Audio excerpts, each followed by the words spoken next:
Welcome to the San Carlos City Council meeting for Monday, February 8th. Please rise and join me in the Pledge of Allegiance.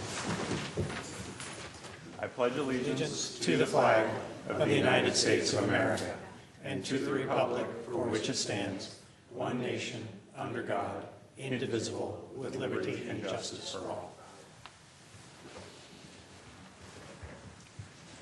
Thank you. Are there any changes to the order of the agenda? No changes from staff this evening, Mr. Mayor. All right. Hearing none, we'll move on to item 4, Council Communications and Announcements, and we'll start with Mark. Thank you, Mr. Mayor. I just wanted to mention that I received, Cameron, Mayor Johnson, your email blast over the weekend, or maybe it was on Friday evening, Saturday morning, and I think that's great. Appreciate all the outreach that people can do to the community at large. But it sparked some thoughts that I want to share, which are, first off, the weekly or semi-weekly report that we as council members get from staff, usually each Friday. I believe that's available on the website, is it not, Jeff? Yes, it is. It occurred to me that if it's not that hard to do, we might want to look into setting up some kind of subscription-based service for that, just so people could get it when it came out kind of by email rather than have to go look for it. Because I have on occasion forwarded it to my friends and neighbors who have asked questions about it, and it's generally very well received, and people appreciate getting the information about what's going on in the city. And kind of along those lines, that's yet another example of something I hope that staff will look at for the next budget cycle, which is additional ways that we can be communicating more frequently and using digital media for doing that, digital approaches for doing that with the community for next year's budget, because I'd really like to see us be more aggressive on that in that regard. Thanks. Thank you, Mark. Ron? Thank you.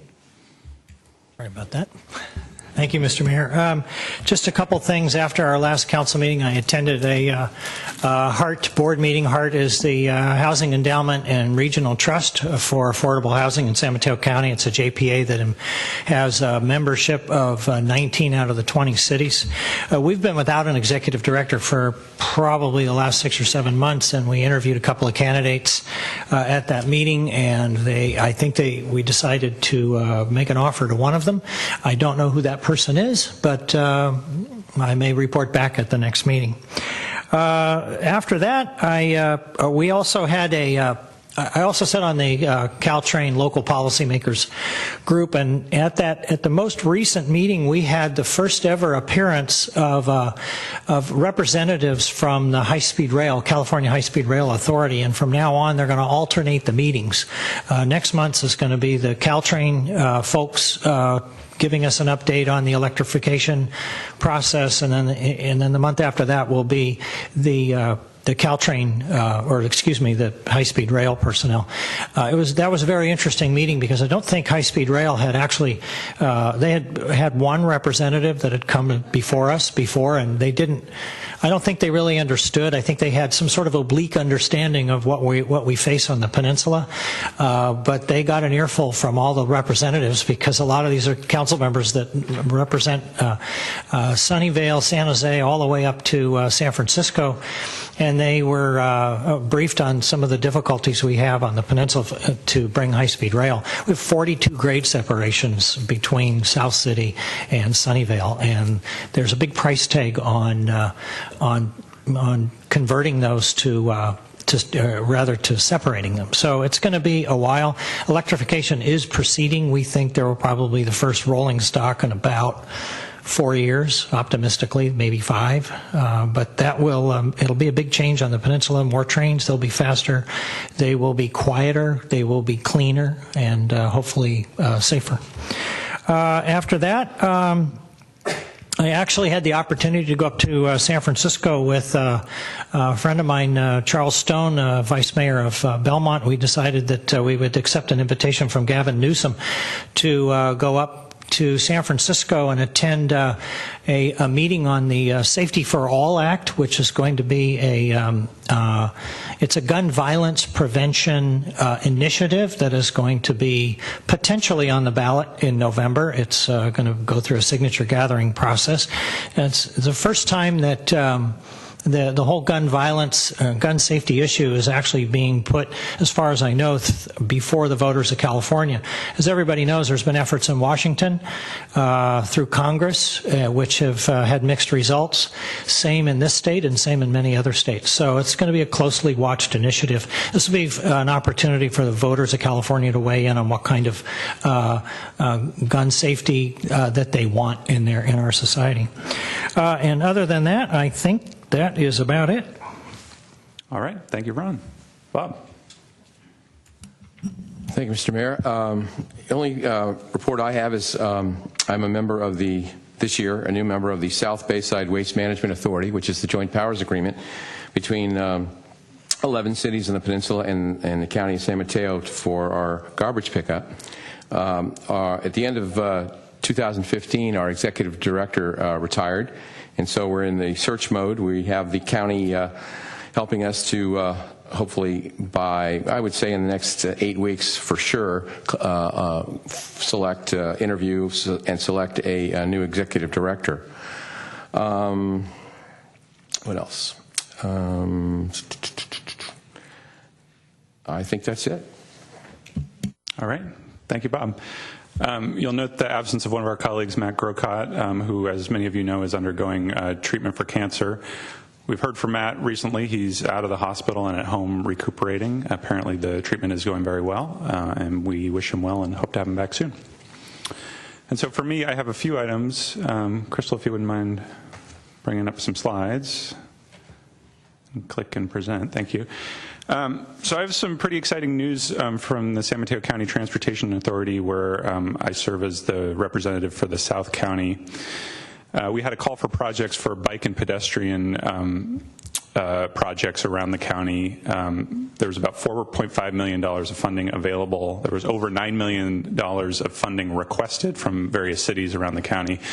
And the city was awarded $1 million, which was the maximum amount that we could be awarded for a bike and pedestrian bridge over Holly Street. Excuse me, over 101 parallel to Holly Street. What this will do is separate bike and pedestrian traffic from the main thoroughfare, which, as anyone who has ridden that in the past knows, is a very dangerous intersection where you have cars coming in and out. The stipulation is that the funding must be used within 1 year. There's a number of other calls for projects that are going out, which Jay is very well aware of, that we're going to be applying for. This $1 million is a staff recommendation that's going to be voted on at the next meeting, which is March 3rd. I'm on the board of directors for the San Mateo County Library, which oversees 12 libraries, including the San Carlos Library. Two items I wanted to touch on. One is that we're changing the brand. So the old brand is on the top, the new brand is on the bottom. The new brand talks about the San Mateo County Libraries to talk about it as a series of libraries rather than potentially creating confusion about how it's only in San Mateo. So that was something that we had asked for. We also like the tagline, open for exploration, so I think they did a nice job with the brand. We voted on that this morning. The other news from the library is that the library has had a very conservative fund balance, or budget reserve policy. They've run with a budget reserve of about 20%. The standards boards recommends a budget reserve of about 16%, and the library gets most of its funding from property tax, which is a very stable source of revenue. So I pushed for the board to reconsider that. We formed a subcommittee. The subcommittee met a couple weeks ago and made a recommendation to lower the reserve to 15%. We voted on that this morning. The net effect of all that is it's going to free up about $1.1 million to be spent on capital improvements for the libraries around the county. So I was very happy to see that done. I attended the steering committee meeting for Peninsula Clean Energy. This is just an update to show you the different cities in the county. Right now, 13 cities have voted to join the JPA, and so we're in good company. The main discussion topic, other than an update on the cities that are joining the JPA, is what should the renewable mix be? The advice from the consultants is that somewhere between 75 to 80% renewable would be break even, meaning it would be the same rate as the current PG&E. There's some who say we should be a bit below that to build up some reserve to be able to fund some local renewable projects, and that's something that's going to be discussed as we go on. About a week and a half ago, I had an opportunity to meet with staff at CCAG who oversee stormwater. I went along with a resident named Paul Maginetti, who has brought a lot of attention to the issue of PCBs. It was an issue that I wasn't particularly that aware of, and so I wanted to reach out and educate myself. For those of you who don't know, PCBs are a cancer-causing chemical that were used in industrial production from the 30s through the 70s. They were banned in the U.S. They've been banned internationally, but they're in the ground in a lot of places all around. In San Carlos, we actually are a local hotspot for PCBs. Because of a lot of the legacy of the industrial production there. The interesting thing that I just wanted to raise to my colleagues, I found the presentation very informative. This is all governed under the Clean Water Act, and this is where the Bay Area agencies are doing their testing. So it's Oakland, San Jose, Richmond, and San Carlos. And so they have the most data in San Mateo County about San Carlos. These local agencies feel a lot of pressure to reduce the PCB load. And so for them, the low-hanging fruit is in San Carlos, simply because they're aware that there is PCBs in San Carlos. There may be others in San Mateo County, but this is where they are. What that means for us is if we have projects that we want to do, there'll be a lot of support for them because the agencies that are funding these kinds of projects see it as an opportunity to reduce load, which will help them meet their overall targets.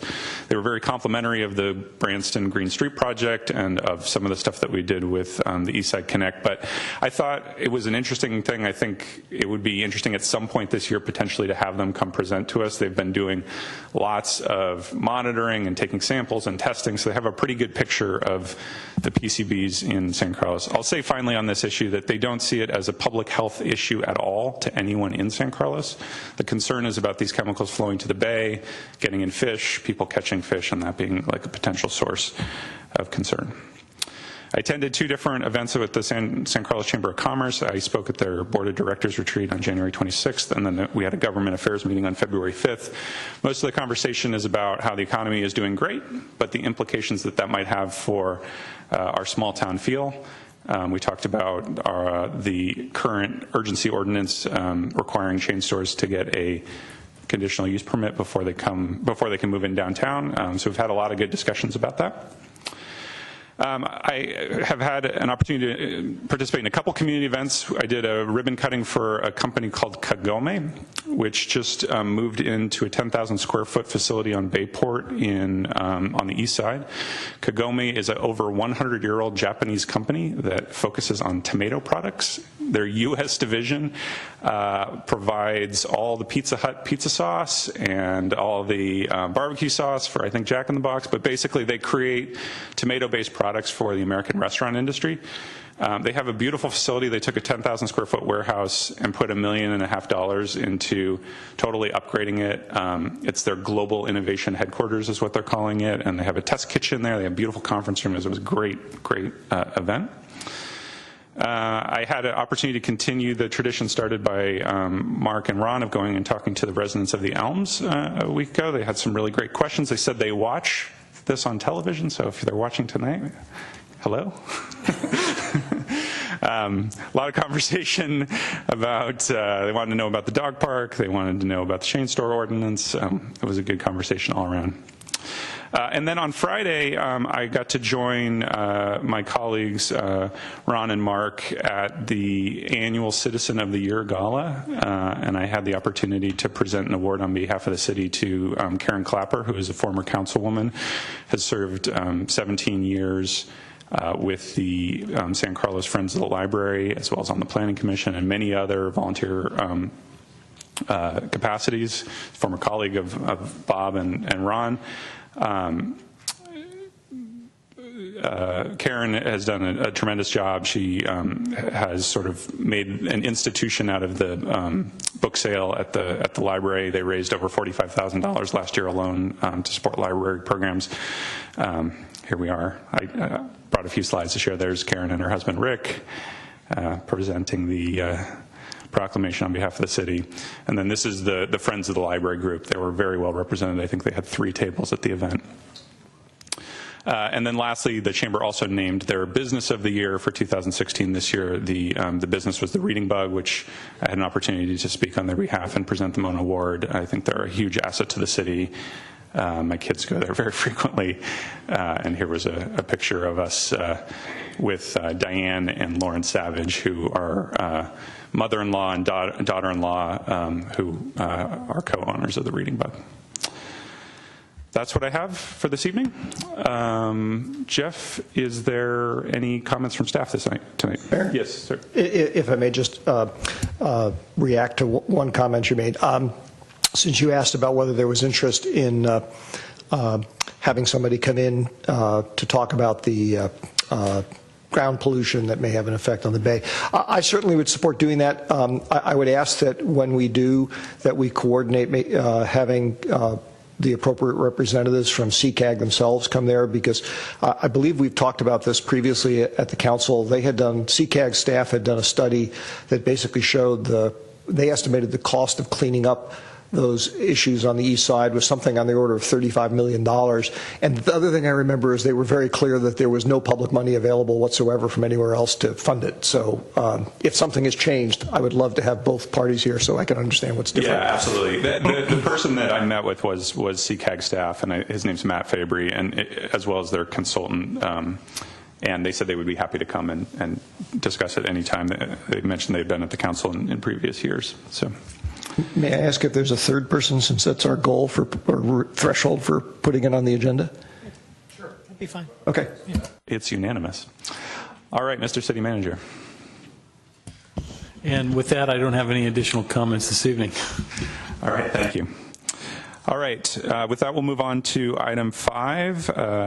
We have a presentation tonight from Samtrans on the Transit Center construction timeline. Good evening.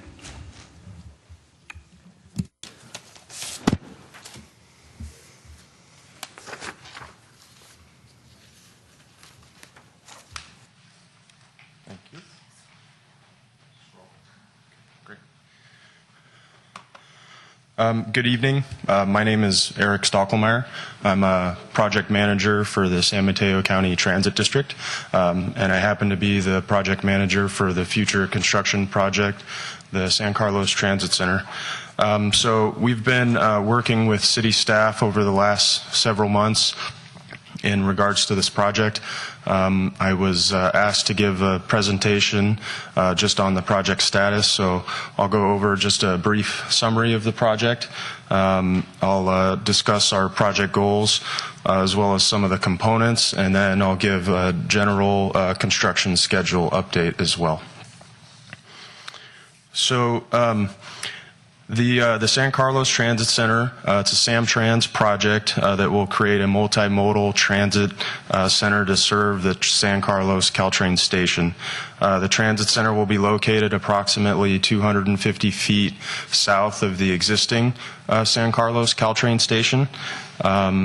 It will include new and relocated bus stops, shuttle and taxi spaces, as well as pedestrian pathways that will directly connect to the San Carlos Transit Village. So our project goals, I'm going to identify 2 of the primary project goals. The first benefit the project will produce is a dedicated and expanded bus and shuttle pickup, drop-off, and layover areas.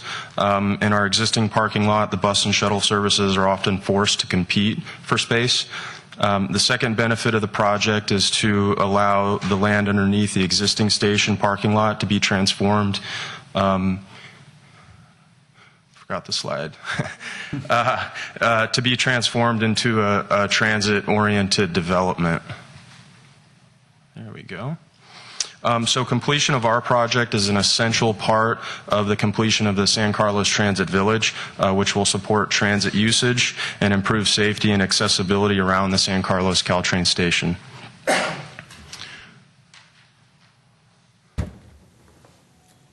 Let's go. There we go. So the project components, as you see, we're enhancing some of the existing components and adding some new components to the new parking lot. Generally, just a broad overview, we're increasing parking. The existing spaces we have about 201. That increases to about 256. We're increasing shuttle capacity from 1 space to 3 dedicated spaces, and also increasing bus capacity from 2 to 6 dedicated spaces. New components include dedicated bus shuttle layover areas, dedicated taxi waiting areas, a new kiss and ride, new bike and pedestrian access, as well as a new signalized intersection at Cherry Street. At this point, the project schedule, Samtrans has gone out for bid and has awarded the project to a local contractor. There we go. So we've advertised and awarded. That happened in November of 2015. We've also completed our pre-construction site clearance. You may have noticed we've removed some of the trees and some bushes and things in the area. That was completed in January ahead of the bird nesting season, February 1st. We anticipate a notice to proceed late February, early March, and we anticipate construction to begin in mid-March 2016. We're anticipating about 5 to 6 months of construction, actual shovel in the ground. And with that, I'll open it up to any questions that you may have. I will add, if you could maybe go back to the last slide. There is some information online. I can go. Oops. There is information online, up-to-date information that you can subscribe to email updates. We also have a construction outreach hotline, and then an email there for any of the residents that are interested. All right. Thank you. Questions for Mr. Stockelmeyer? Mark. Thank you, Mr. Mayor. Thank you, Eric. Appreciate the presentation. Just a few questions. In fact, this first one may actually be city staff more than Samtrans. Can somebody explain to me what the process is going to be and the efforts are going to be to educate residents about the new entrance off of Cherry rather than off of San Carlos Avenue for the parking lot and the drop-off area? I just could anticipate there could be a fair amount of confusion for some period of time for folks. So I can take a portion of that, I think. We have a community outreach team that's, I guess, dedicated to this project. And so what we've done is I think we've worked with city staff, and I think they brought on the lady from Kitchell, a consulting. Kitchell, I believe, is the name of the company. So there's a person that's dedicated to inform the community. We're doing outreach efforts, placards. In fact, I think we sent out a number of mailers when we were doing the pre-construction site clearing. I don't know what the radius was, but a number of mailers went out as well. Jeff, did you want to add anything to that? Or? Yeah, I think just other than passing along to folks and communicating with the council as the project goes forward, that's about the extent of the city's involvement with the changes to the station in terms of the driveway. Okay. Thank you. I'm glad you mentioned about the outreach team that Samtrans has put together, because one of the other points I was going to bring up is I'm glad to hear that, because I really think that these projects really need, I think of it almost as an ombudsman role. There needs to be somebody, a place that people can go to when there are problems, because, not meaning this as a criticism of all the effort that's being put in, there are going to be problems. There are going to be problems, either perceived or real, and not responding to those in a timely fashion is not a good thing to do. So I'm glad to hear that you're doing that. Personally, as far as I'm concerned, anything that we can do on the city side to use, augment your channels of outreach with our own and make sure the messages get out there and things get handled, as long as we can do it in a coordinated fashion, I'd love to see that too, because we obviously have a fair amount at stake here as well, because it's our town. Absolutely. And then Lastly, kind of along that line too, I would like to encourage Samtrans to make sure that we have an ongoing level of coordination with the city. We have an experience with things that have worked well. We also have experience with things that haven't always worked well, like the situation with the pipes that were temporarily stashed on the property over there and caused some consternation in the community for a bit. So the more effort that we can have the two staff organizations work together to identify potential problems and deal with them ahead of time, I think the more of that we do, the better. Thank you. You're welcome. Thank you, Mark. Other questions? All right. Thank you very much. Thanks, Eric. Now we'll move on to item 6, public comment for items not on the agenda. This evening I have one speaker card for Ms. Lorene Lederer.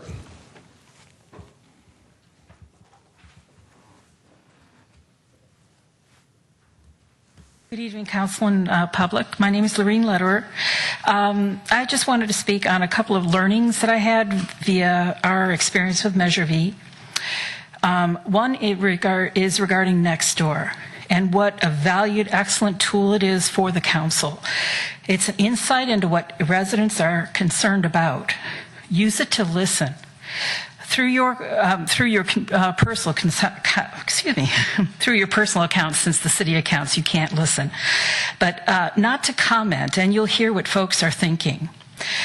In a recent special meeting on January 27th, the subject of social media came up.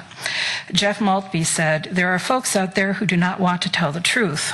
Mark Olbert said, "A few people put out lies and they know they are lies." I disagree. I didn't find that the case with either the yes or the no people that were posting on Nextdoor. Use Nextdoor because what you may find is you may want to set a town hall because something needs to be discussed. Or you want to set a public education meeting like you did with the police department.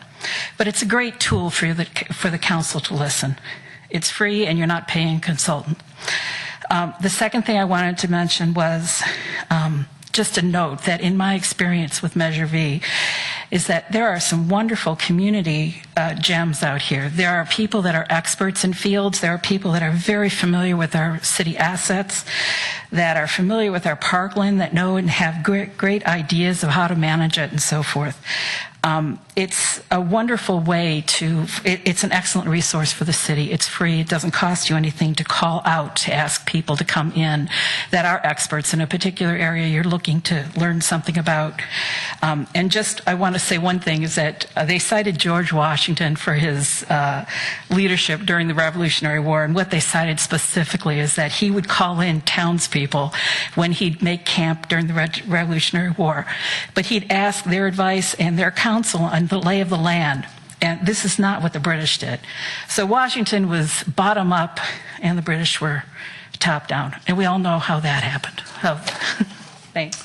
Thank you, Lorene. Is there anyone else wishing to speak on public comment for items not on the agenda? Okay, we will move on to the consent calendar. The consent calendar consists of non-controversial items that are considered non-controversial that will be enacted in one motion. Any member of the public or member of the council may request to pull an item from the consent calendar for separate consideration. Mr. Mayor, I'd like to pull item 7G. 7G, okay. Anyone else? If not, I'll entertain a motion. Mr. Mayor, I'll move that we approve the consent calendar items A through F. Second.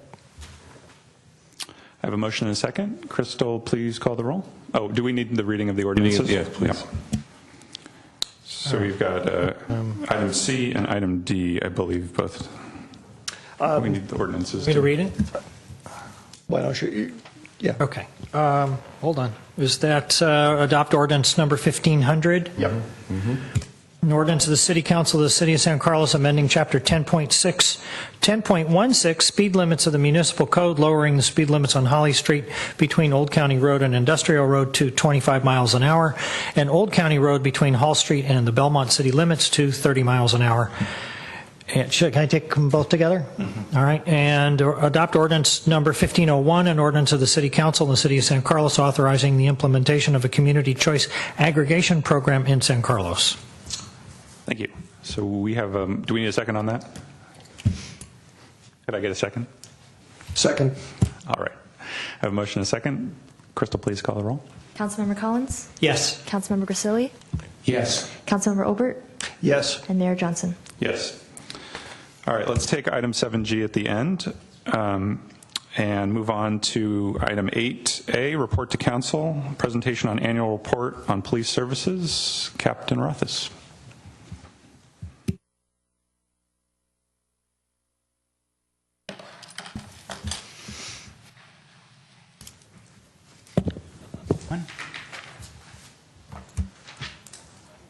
Pardon? Take this.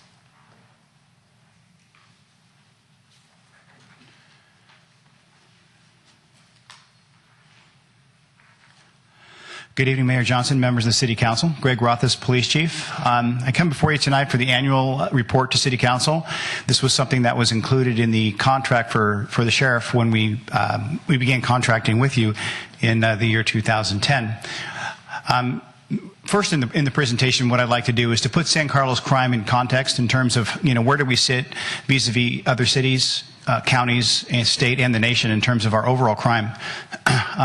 We're going to move into burglary, and we're going to talk a lot about that for what are obvious reasons. But before that, I want to talk about Prop 47 because it had a direct impact on burglary and burglary numbers and how you view them moving forward. Then we'll move into the residential burglary, regional look at burglary and residential burglary. We'll talk about that and how we respond to it. And then at the end, I'm happy to take questions and answers.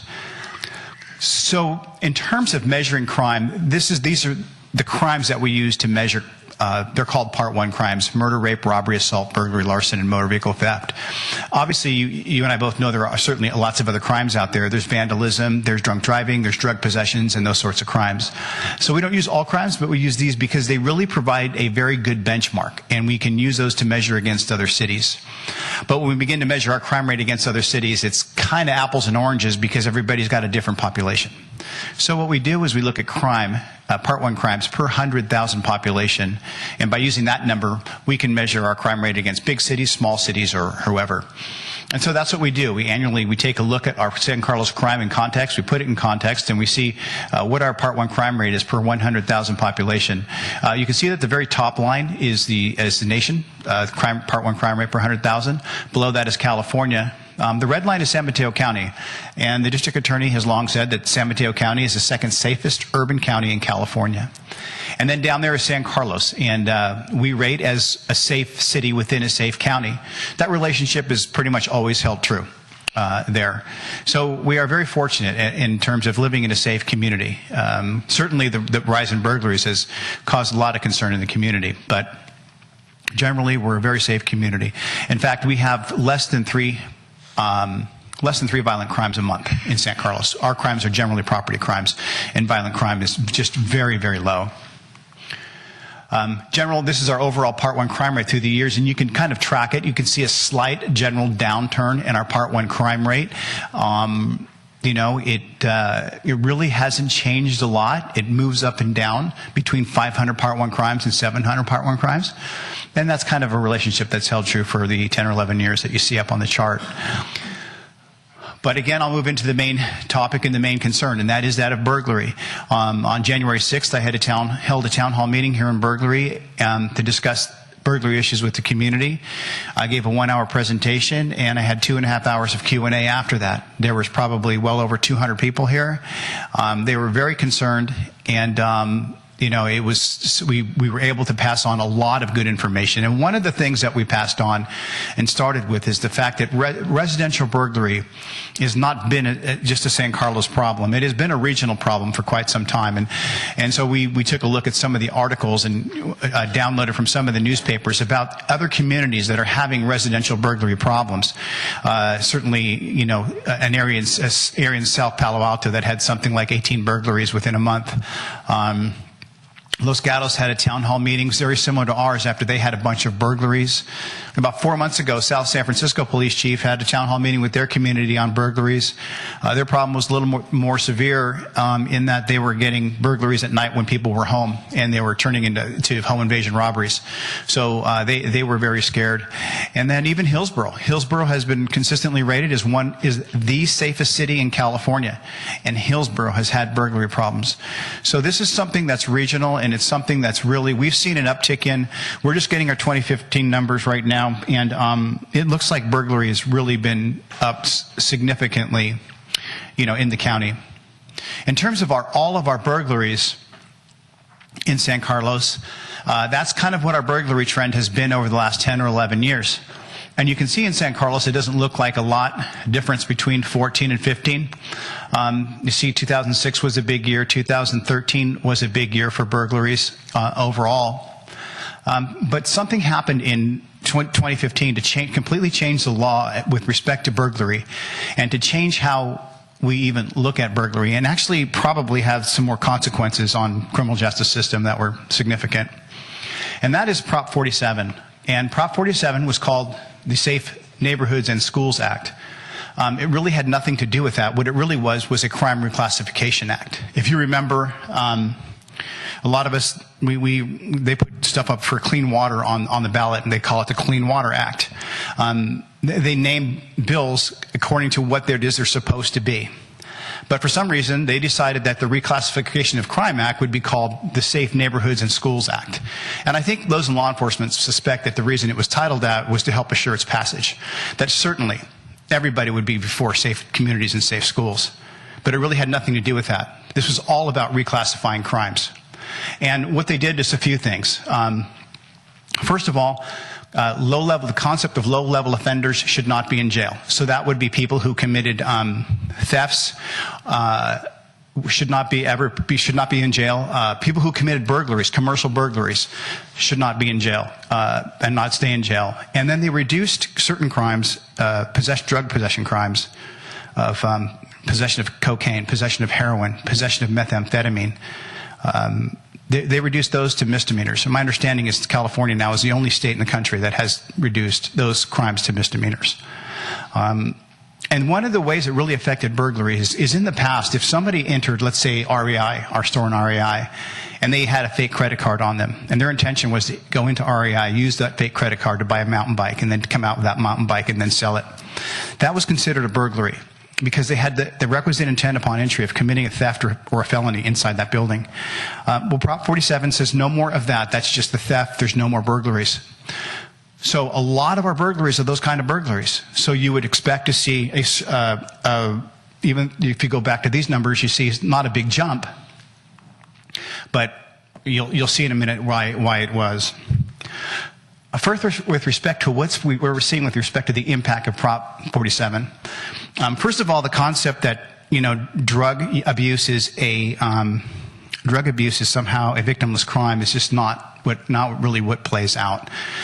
People who are addicted to drugs, they wake up in the morning. They don't take drugs to get high. A lot of times they're taking drugs to not be sick. And the first thing they think about is getting their drugs. Second thing they think about is where they're going to get their money. And that's where you and I come in, because what they typically will do is steal. And they'll steal from stores. They'll commit burglaries. What we know about our burglars is they're all on dope. And that's how they're funding their drug habits. So now we can arrest them, but because it's a misdemeanor, they'll just get right out of jail.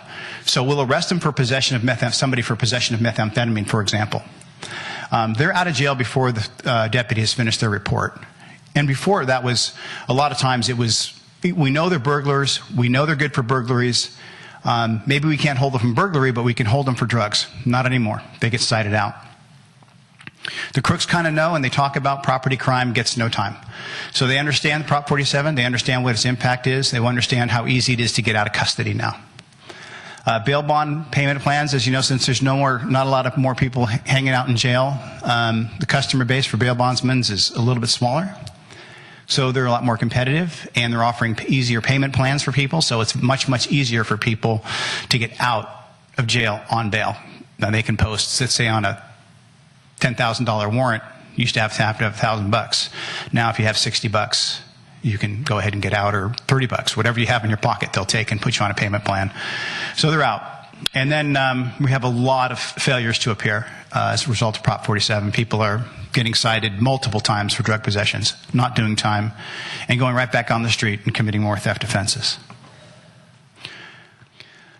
So here's we have residential burglary. It looked like on our overall burglary totals, you didn't see much of a change.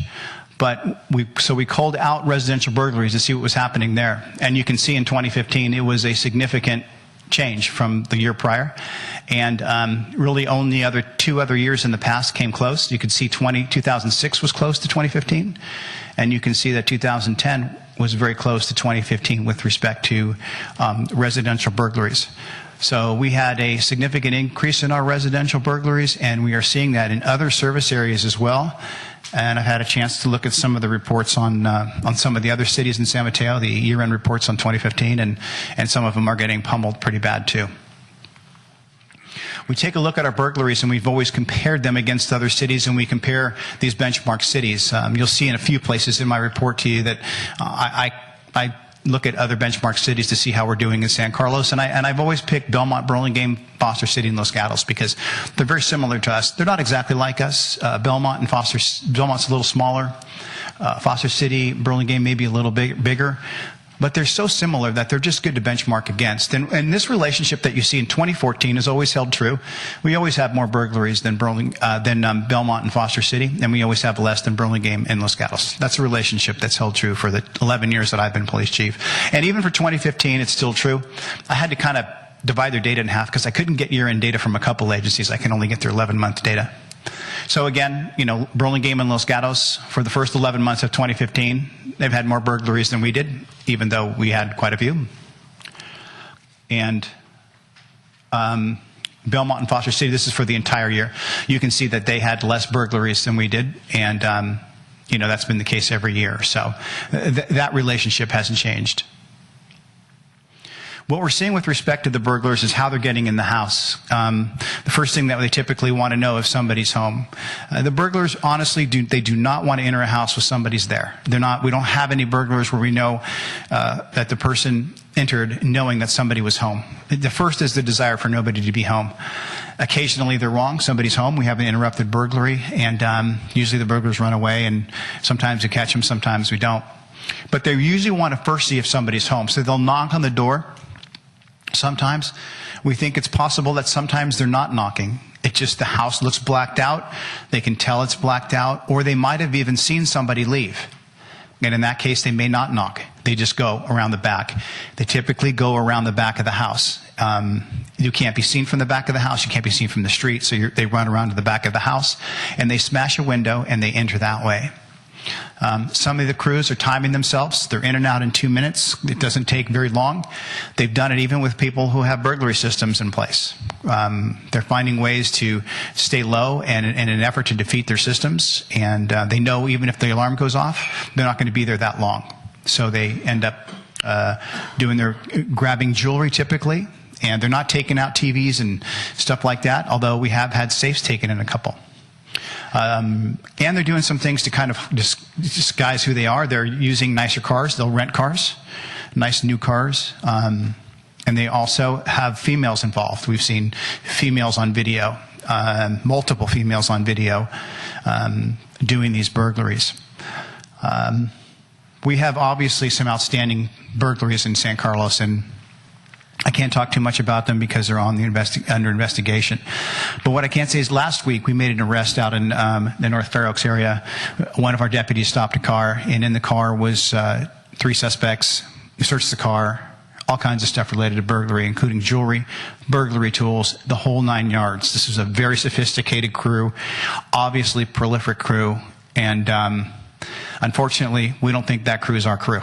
So there's more than one crew out there. It isn't just this one band of people. There are multiple crews out there doing burglaries all over the place.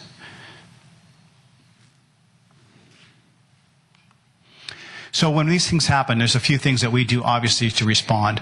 One of the things that we're getting better and better at it is the use of crime analysis, computer crime analysis, and professional trained analysts to analyze the burglaries and to understand where they are occurring, what times of days, what days of week, whether they're construction site, non-construction site. And that way we're able to direct some of our activities and some of our patrols into areas, into locations and timeframes and days of week when they're most likely to occur. And if we have suspect information, making sure we get that out to whoever's working these details and sharing that information about our burglars with all the other cities who have burglars in this county, which is all the other cities. So we do the professional crime analysis. We do a lot of community outreach out that, whether it's SMC Alert, the town hall meeting. I've been on Nextdoor. We do whatever we can to get the information out to the community so that they have it. We use specialized enforcement units. We have a lot of those going on right now in this community. In fact, I've received some very nice comments from the community. They see them out there, up in the area where we've had a lot of burglaries. I've been getting some thank yous for that. A lot of them are undercover, and they're up there with trucks and junky cars and whatever, so they're actually getting called on, and we tell them, hey, that those are our officers, so don't worry, you're okay. So we're using the unmarked vehicles and the bikes patrols, very thorough crime scene processing. We've solved burglaries with DNA from baseball caps, fingerprints on flashlights. We do very intense crime scene processing. Probation and parole searches, we do a lot of those. We have people in this community and other communities that are on probation and parole for burglary and other offenses. And we make sure they have search conditions, and we make sure that they can be searched anytime. So we make sure we go do that, check on them, let them know we have our eye on them. We use of automated license plate readers. We'll talk about that in a little bit. We have a $1.5 million plane in San Mateo County with very well equipped that we use to fly over areas for suspected burglars. They've actually been used to apprehend burglars, this plane, in San Carlos. And we've used forward-looking infrared radar at night. And because of that, we were able to catch burglars here in San Carlos. And we have our volunteers, our sheriff's volunteers in policing, who they cannot take enforcement action, but they're very well trained. They're out there, high profile, in a marked vehicle. Just being the extra eyes and ears and an extra asset out there in the community. So as it relates to this burglary problem, we are multifaceted in how we're approaching it, and we are throwing everything at it, and been working very hard. Since the town hall meeting, we've had 4 residential burglaries in San Carlos. So in my opinion, that's 4 too many. And I feel bad for those people. That's about what we would have in a 30-day period in any 30-day period. In December, it was off the charts. It was like 16 or 18. It was tremendous. So, we're working that area hard. We have a lot of people up there. Another thing that we spend a lot of time in with the sheriff's office is our community policing and our efforts in the school and our efforts in working with the community and educating the community and partnering with the community in a wide variety of ways. In the last year, we've spent almost 600 hours of deputy hours in our schools in San Carlos. And, that's a little bit more than half a time position. And as you know, that's just part of what the sheriff does. It's not contracted. It's not in the contract. It's not an issue that the city's paying for. It's when we come, the whole sheriff's office comes, including our community policing unit. So we're here for you, and we're here in the schools. Every week I get a report from our community policing unit about what they do in San Carlos. So this is just last week's, and I'll read, and it's very typical, and I'll just read it to be typical. Deputy Rosales conducted cyber safety presentations to all the students at TL School this week. Deputy Rosales had a neighborhood watch meeting on Coventry Court in San Carlos on Tuesday of last week. Deputy Rosales met with the Arundel Principal Dolly in regards to some issues related with parents and enrolling kids, and I don't know the details of that, but a lot of times our community policing officers are just kind of called in to smooth things over, and they're very good at that. And then another town hall, another neighborhood watch meeting for the residents on Club Drive. So every week I get a report like that, and every week they're doing something, good and beneficial for the community as it relates to community policing. But, the cyber safety presentations, the neighborhood watch, You see us at the community events, the Sheriff's Activities League, bicycle safety rodeos. We've done movie nights in the park, and the list that I get from community policing is really too long to go into. But an enormous amount of commitment and effort, and I'm really proud of those guys. I don't know if you had a chance to meet some of them. They're really good guys, big-hearted police deputies. They're all family people, have their own kids, and they're just committed to what they do. So really proud of them and what they do. In terms of the budget in the police budget, we currently are probably less per capita than spending less per capita than any city in the county. I would venture to say certainly less than any of the benchmark cities overall. Less per capita, and I apologize for a couple of math errors in the staff report. I had said that we were $1 million more than Belmont in the past, but it was more like $600,000 more than Belmont back in 2005. We went through a series of cuts that Belmont didn't have to go through because of the way they fund fire. But I think it'd be fair to say that if we had a police department right now that was on par with what other agencies are doing, we would probably be spending somewhere between $500,000 to $1 million more than Belmont due to our crime rate and population. And so, a police department for the city, I think, would be somewhere around $2.5 million annually more than is being spent right now. And so given the last 5 years that we've been with you and the 5-year contract they have moving forward over 10 years, that's $25 million that the city didn't have to spend and still getting good service. So I think the deal still is there. It's good. And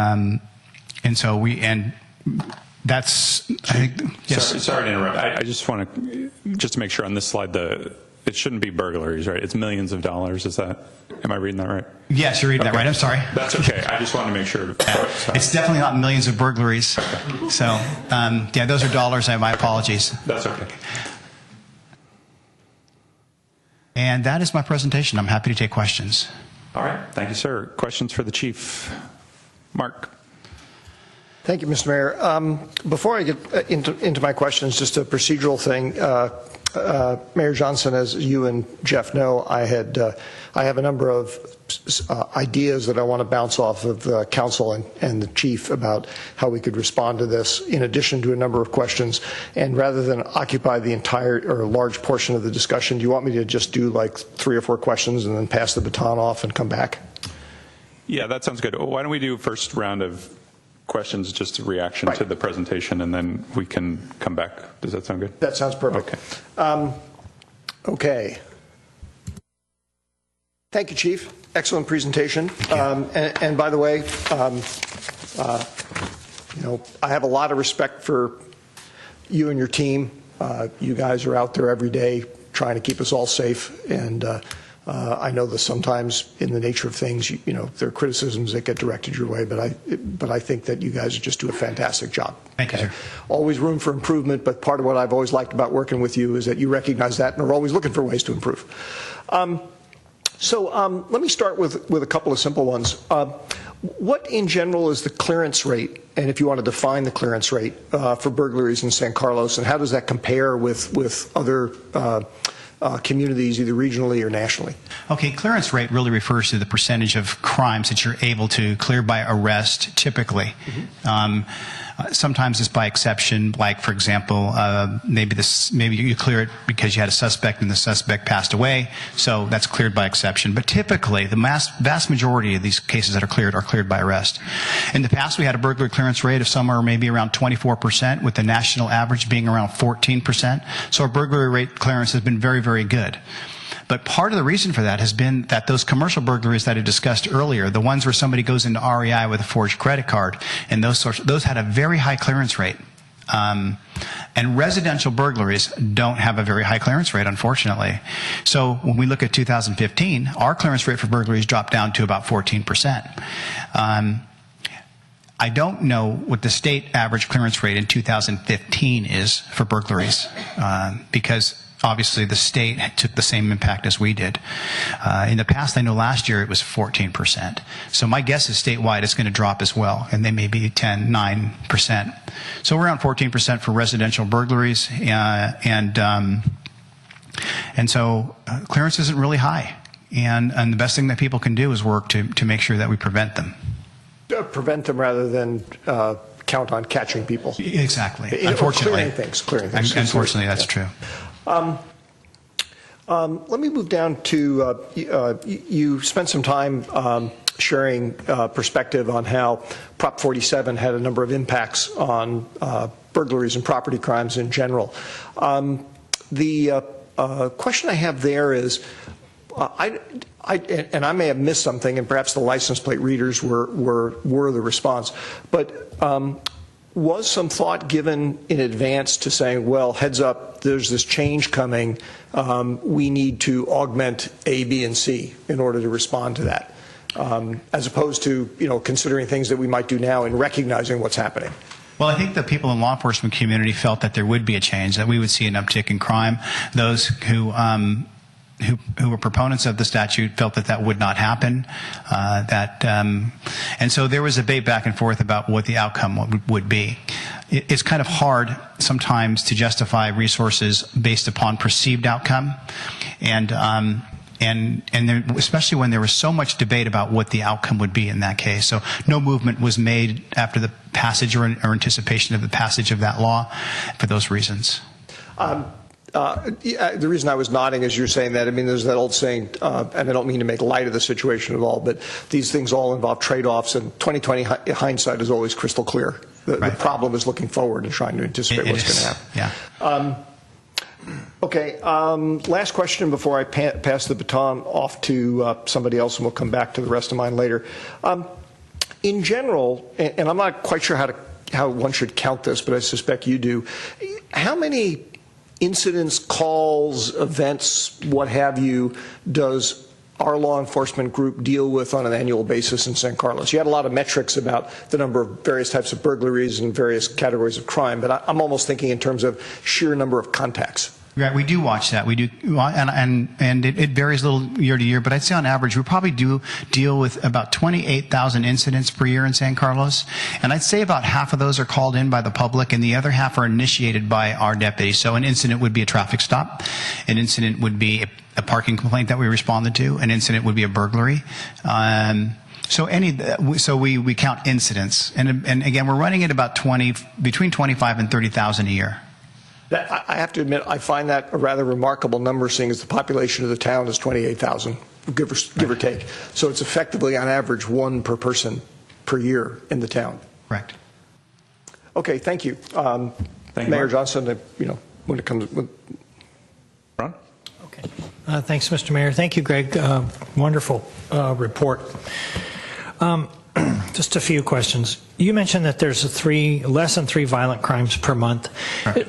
I assume burglary is considered to be a violent crime? No, it's not. It is not. Burglary is Okay. a property crime. It's a property Correct. crime. Okay. But I'll tell you what, it really feels, it can feel worse than a violent crime to the people that's had it done to them. It's a terrible feeling, and it really can scar people. It ruins their sense of safety. It's not a violent crime, but I think we should consider making it one or treating it like that based upon the impact that I've seen on people as a result of it. Sure. You also mentioned that most of these burglars are on drugs, so they're breaking into houses to support their habit. What I didn't hear was whether or not there's many gang-related crimes. You mentioned some other groups that were pretty sophisticated. Have you been able to determine whether or not they're related to gangs, and do we have that issue in this town? We don't have a gang issue per se in this town. We don't have any classified gangs in this town. We don't have any gang hangouts per se in this town or anything like that. We do have gang members committing crimes in this town. And we have gang members from this side of the bay and the other side of the bay coming to San Carlos to commit crimes. San Carlos is an affluent community. It's viewed as an affluent community. And for a lot of crooks, it's the Nordstroms of crime. Sure. And as are some of the other communities. They come to this community because that's where the money is. That's where the property is. And so, yes, we have gang members in this city committing crimes. Okay.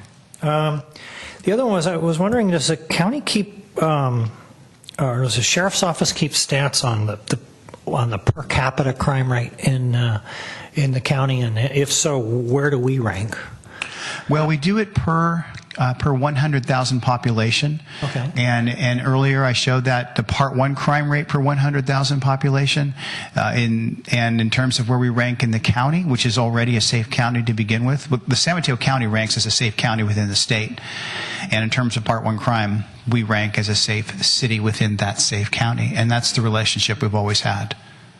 Okay. And then the last question is, are you aware of any legislative or initiative remedies that are being fomented or considered to mitigate the negative aspects, the unintended consequences of Prop 47?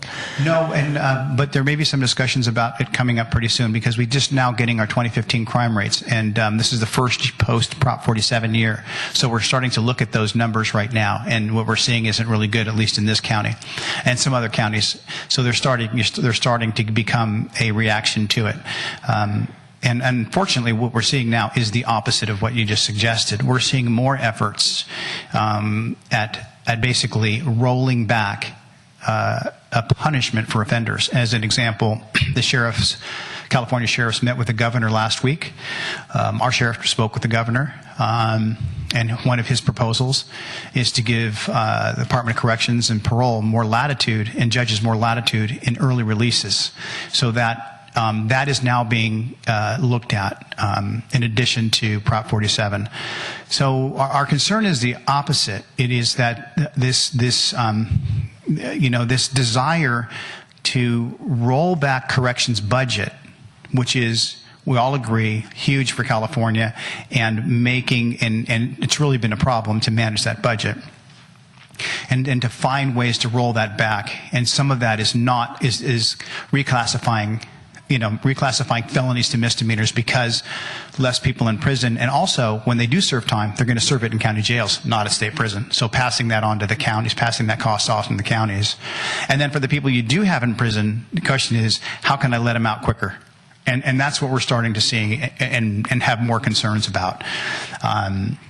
Again, Prop 47, it's going to be, I think we all agree, it's going to be very difficult to overturn that and put the genie back in the bottle there. Can we work around the edges and nimble around the edges? We'll see. One of the issues, obviously, I talked about at the town hall meeting is we have you can only collect DNA for felonies. So we have so many less felonies classified now, we have much, much less DNA samples. And that's been a problem for us. We're down 66% in DNA sample collection, and we solve so many crimes through the collection of DNA samples. And these people who are using drugs, they may be caught and cited for that, but that's not their only crime they commit. And having this DNA is really important. So, we try to fix those. We're trying to work around the edges, because the idea of, overturning a bill that was funded by $10 million is almost impossible. So. Okay, thanks. Thank you, Ron. Bob, you had a couple comments you want to make? I was going to make a couple comments because of the neighborhood, the way the situation happened up on Crestview, and I wanted to thank the chief.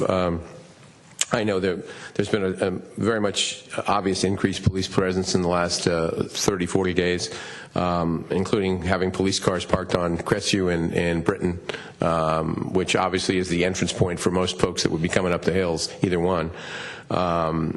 And also to let him know, and I think he's aware of this, that our community up there is forming neighborhood watches and other types of organizations, so that we should all be awake and alive to be looking out for our neighbors anyway, but to reemphasize it and to hopefully get more eyes on the situation. And I think with obviously the Sheriff's Department's help, it's been terrific to help us to set all that up. So I just wanted to make sure I mentioned that, and kudos to you and your staff, and we all just have to be more vigilant. That's basically it. And we can't put a police officer on every corner. It's impossible. No. And so hopefully we can try to combat it by ourselves, so to speak, and make sure that we protect ourselves, and then we can contact you to take care of the back end of it. So. Well, thank you, and I'm encouraged by that. I know that there is a lot of interest in multiple neighborhood watch groups being formed up there, as you said, and that's a big part of watching out for each other. Is a big part of what prevents burglaries. Huge part. So, thank you.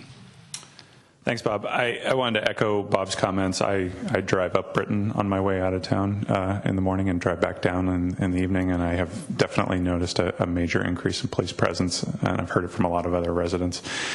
I also appreciate the public outreach, whether it's been the public meeting. I know you've done some interviews. We did a Twitter town hall, trying lots of different opportunities to interact with the public. I think that's really important.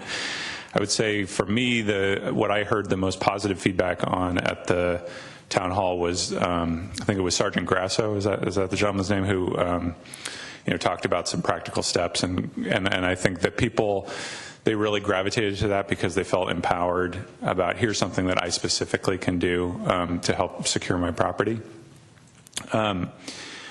So I think I just want to give one small piece of feedback, which is I think that the Prop 47 information is important, but I don't want to I don't know how helpful it is to emphasize that as much, because I think it's, to some people it sets a feeling that, oh, well, it's hopeless, or there's nothing we can do, and I think it's an important context for people to understand that it's a regional problem, and I think you do that very effectively.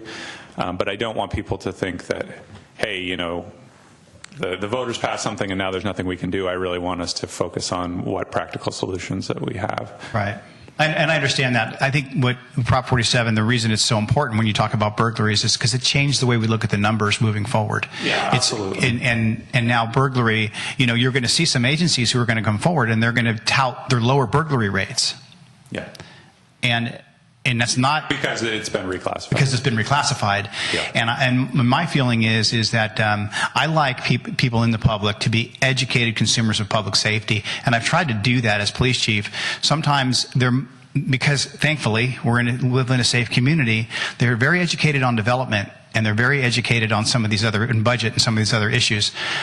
They're not necessarily the best consumers of public safety because they're not necessarily in the weeds. But Prop 47 has a very real impact on the budget, on the burglary numbers moving forward. So when you see other towns having reductions, it's a reclassification issue. And so that's one of the reasons. And the other, quite frankly, is it's a game changer. As far as I'm concerned, it's a game changer in how we're going to deal. I tell you, we have our deputies and sergeants coming up to us, and they're telling me, and they can't prove any of this. They're saying, Captain, it's all Prop 47. These guys are all Prop 47 guys. So I don't want to blame Prop 47, but it is very real, and it really is. Right. I hear you, and I hear the frustration, and I appreciate it, and I think it's real. I also think there's very little that we can do about it, and we need to adjust very rapidly to the new reality and do the best we can with what the circumstances are. You mentioned at the town hall that we joined a burglary task force. Correct. And could you give us a little update on that, and what's happening with that? Is it having an impact? The burglary task force was formed because we're not the only ones obviously in the county having burglary problems. A lot of other cities were, and they said, hey, let's get together. I can't form a burglary team of my own, but maybe we can form a multi-unit team, and we can go out periodically, and I don't say the time periods and the deployment schedules, but we can go out periodically, and everybody participates. So if you participate and you're in, then you're part of you're on the circuit, and we're going to your town. So we participate from the sheriff's office, from San Carlos, and so we get the benefit of that service. So sometimes we're in other communities. We're working with Gloucester City Police and Burlingame Police, San Mateo Police, and other agencies, and we're in their communities looking for burglars in their communities, and then they come over here and they help us. So that is still ongoing. And we're still keeping an eye on that. Also, I just want to say one more thing with respect to Crestview going up there. I mean, we're spending a lot of time up on Crestview, and we'll continue to do that. One of our burglaries that happened recently was on Buckland, a completely different side of town. So, we have to be able to adjust and we may have to shift resources around as well. And especially when the crooks know we're in some area, they just move to a different area, and it's a little bit of whack-a-mole. So I just wanted to throw that out. Thanks. Well, from my perspective, what I hear through the lines is that you think the number of potential burglars out on the street is higher than it was before, which means, potentially 2016 could be an even bigger year than 2015. And I really hope that's not the case. I'm happy to see that we have a couple items for some supplemental resources and technology tonight. But if there, from my perspective, if there's anything else that we can do to support your efforts, please let us know. Well, I mean, I go back to Councilmember Collins' point in terms of saying, and right now it's a rhetorical question, but we have to fight this fight on the street, as you say. But is there something that we can do? If we begin to see that these numbers, and when the council becomes convinced that these numbers maybe be as a result of that, is there something that the council or the community wants to do to try and affect change in that? But that's a bigger question, and it's above my pay grade. So. Okay. All right. Other questions from the dais? Mark, do you have some slides you wanted to present? Is that right? Or I also have some questions I want to go through first, and then I have some slides. Thank you, Chief.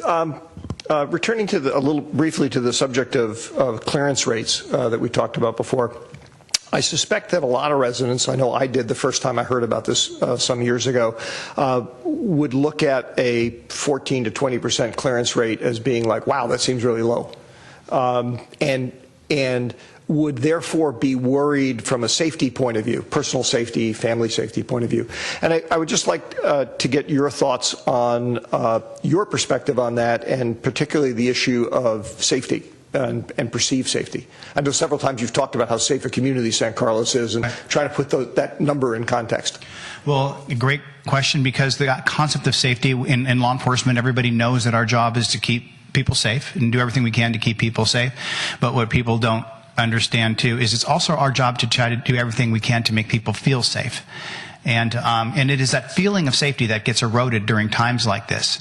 And it doesn't, sometimes you can almost say, it doesn't do a lot of good to be safe if you don't feel safe. And we want this community to feel as safe as it actually is. And so, we're doing, again, a lot to fight this issue. With respect to the clearance rates and burglaries, I can say that as terrible as I think burglary is, it is a property crime. And people are, with rare exception, are not injured during these burglaries. They're not home. They're getting property taken. And so their feeling of personal security to themselves and their persons and their families should not be that greatly affected by property crime. But I know it is, because they're coming into their house, and we've had people injured. And with respect to the low clearance rates, I don't have a great answer for that to make people feel better, unfortunately. Burglary clearance rates are low. They're low nationally. They're low. It doesn't take long for somebody to do that unless they're spotted doing it or cleared through investigations. A lot of them go undetected. And what we need to focus on is what Councilmember Grisilli was talking about, is forming good neighborhood watches, watching out for each other, calling us when you see something. We still have problems with that, and on occasion of people not calling us. And then, not sitting down and much like the mayor said, not sitting down and rolling over to it, but knowing what it is that you can do and fighting it through security systems, neighborhood watch, and those sorts of things. I think that can return your sense of control, that you're doing something with your neighbors and with your family, and that's where you'll increase your safety or sense of it. Thank you. Mr. Mayor, that's actually a good transition to the series of slides that I wanted to walk people through. Crystal, can we? Oh, yeah.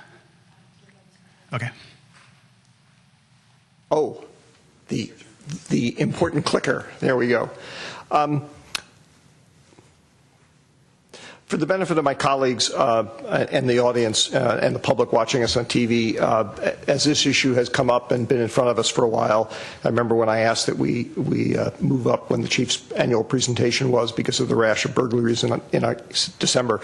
I've been spending a lot of time talking not only to the chief but other staff members and other law enforcement people, and I wanted to share a series of ideas that not all of which are mine, that I've heard of and come up with, mostly because I'd like to see whether or not there's support for any of them from the dais to be considered for potential inclusion in next year's budget.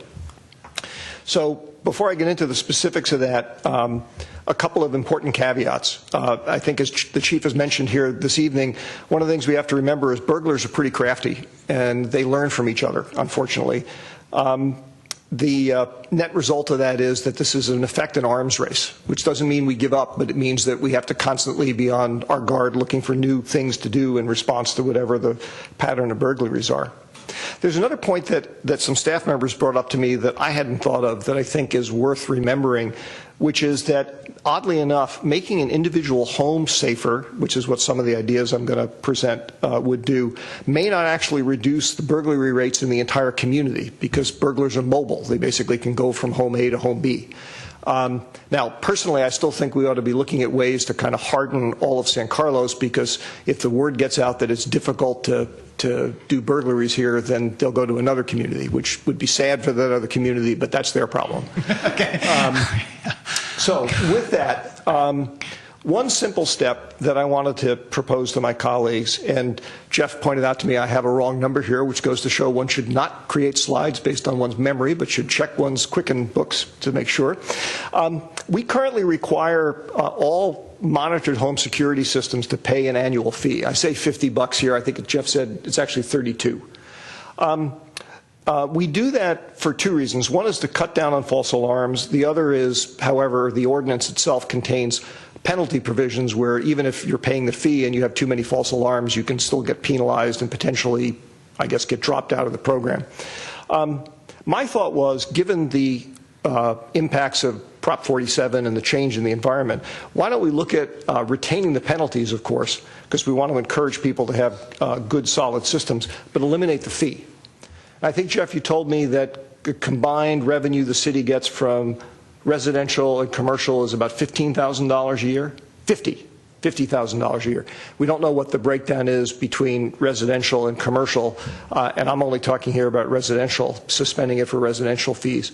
But it seems to me that we've done similar things in the past with neighborhood block parties, because we try to encourage that.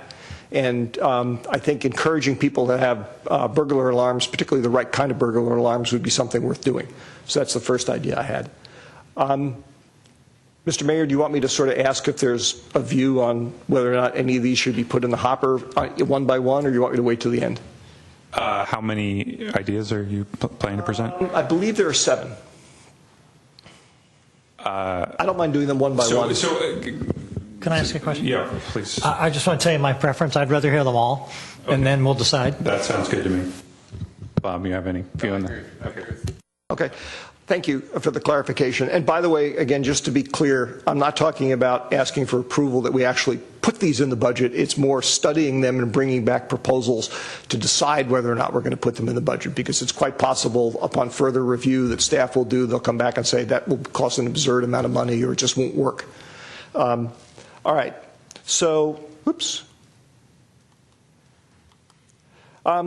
Next one is a couple of grant program ideas that I had. These would be programs where we would put aside some money to pay for part of the costs of residents doing various things to harden their homes, harden their properties. The first and the simplest one people have already referred to, which is I call lock the gates. And the chief pointed out that a lot of burglars tend to break into homes from the backyards, and in order to do that, if there are gates, they have to go through the gates. That was one of the things, Chief, by the way, I learned from your presentation that night. I had never thought of that before. I immediately went home and bought some locks to put on my gates for just that reason, because it's a way of discouraging burglars. The idea would be that we put aside some money to subsidize the cost of people buying locks and putting them on gates. I doubt that would be a huge sum of money, because the locks aren't that expensive. It'd be more a matter of trying to educate people this is something they ought to do. So that's the first of those ideas. The next one is potentially more expensive, and I call it surveillance grants. The chief mentioned that, and I talked about before, this is an arms race. One side does something and the other side reacts, and then the first side has to react differently. So burglar alarms themselves are less effective nowadays than they used to be because, as the chief pointed out, a lot of these crews specialize in getting in and out so fast that by the time the alarm goes to the monitoring company and they call you to say, hey, is this a real alarm, which they have to do before they call the police, the burglars are gone by the time the police get there. Alarms, however, that have incorporated in them high-resolution video subsystems are a different matter. Again, not a panacea, but they do tend to make it easier or present another opportunity for identifying and therefore convicting burglars. So the idea would be to put aside some money on a grant program to partially subsidize the cost of the purchase and installation of these systems. And I will just mention as an aside, because this is some research I've been doing for my own home, the price of these systems has actually come down quite a bit in the last few years. The less expensive ones tend to require an Ethernet-enabled, Wi-Fi-enabled house, but there are quite a few homes that fall in that category in San Carlos. Next set of ideas, which are a little bit more out there, a little bit more aggressive, would involve amending our building codes. And the first one is, as you saw on one of the maps the chief had, home construction site burglaries have actually been a rapidly growing business, I guess you would say, for burglars in San Carlos. The sites are relatively easy to get into, even when they're locked. And the other thing that's important is that many of them are not occupied at night and over the weekends because nobody's living there. House is being built or substantially rebuilt. So the idea here would be that we amend the code so that we require some kind of what I call a monitored security system during construction. And that would probably be caveated based on the size of the project and whether or not somebody was actually living on the site. It would clearly be a cost that the contractors would have to incur, which would therefore end up, I imagine, being absorbed by the people building the home. But it might be useful in terms of, again, making San Carlos a less desirable target for burglars who look at construction sites. Moving beyond that, but kind of with the same idea, I was struck by the fact when I built my home recently, there are an enormous amount of provisions in the building code that basically go at, they're targeted at improving health and safety. They're first and foremost targeted at improving my health and safety. Like my house is actually much safer than older homes in San Carlos for hurricanes and tornadoes, if we ever get some, because my roof has all sorts, thousands of dollars of clips on them to hold the roof down. But that's based on the philosophy that over time, the community's housing stock gets improved by requiring new construction to incorporate kind of the latest and greatest thinking on various safety issues. So the idea here would be, well, why don't we go a step further and think about whether there's a way we could require some form of minimum standards for monitored security systems on new homes. By analogy, I would remind people that California and many other states has had a law for quite a few years that you have to have smoke detectors in new homes, and that's designed to keep people safe from fire risk. This is an extension beyond that, focused more on property crimes. So that's another idea. Switching gears a little bit from things that individual homeowners can do to things that communities can do, I have two thoughts. One is what I call tracking burglaries. During the recent upsurge or surge in burglary rates, there was a lot of concern expressed by people in the community about, they were trying to learn what was going on and what was really going on, and were there patterns in the crimes, were there things they could learn from what homes had been hit and what homes hadn't been. All of that information, or most of it, is publicly available, but it's not easily publicly available. And in fact, that led to some situations where there was a fair amount of misinformation flowing around for a while.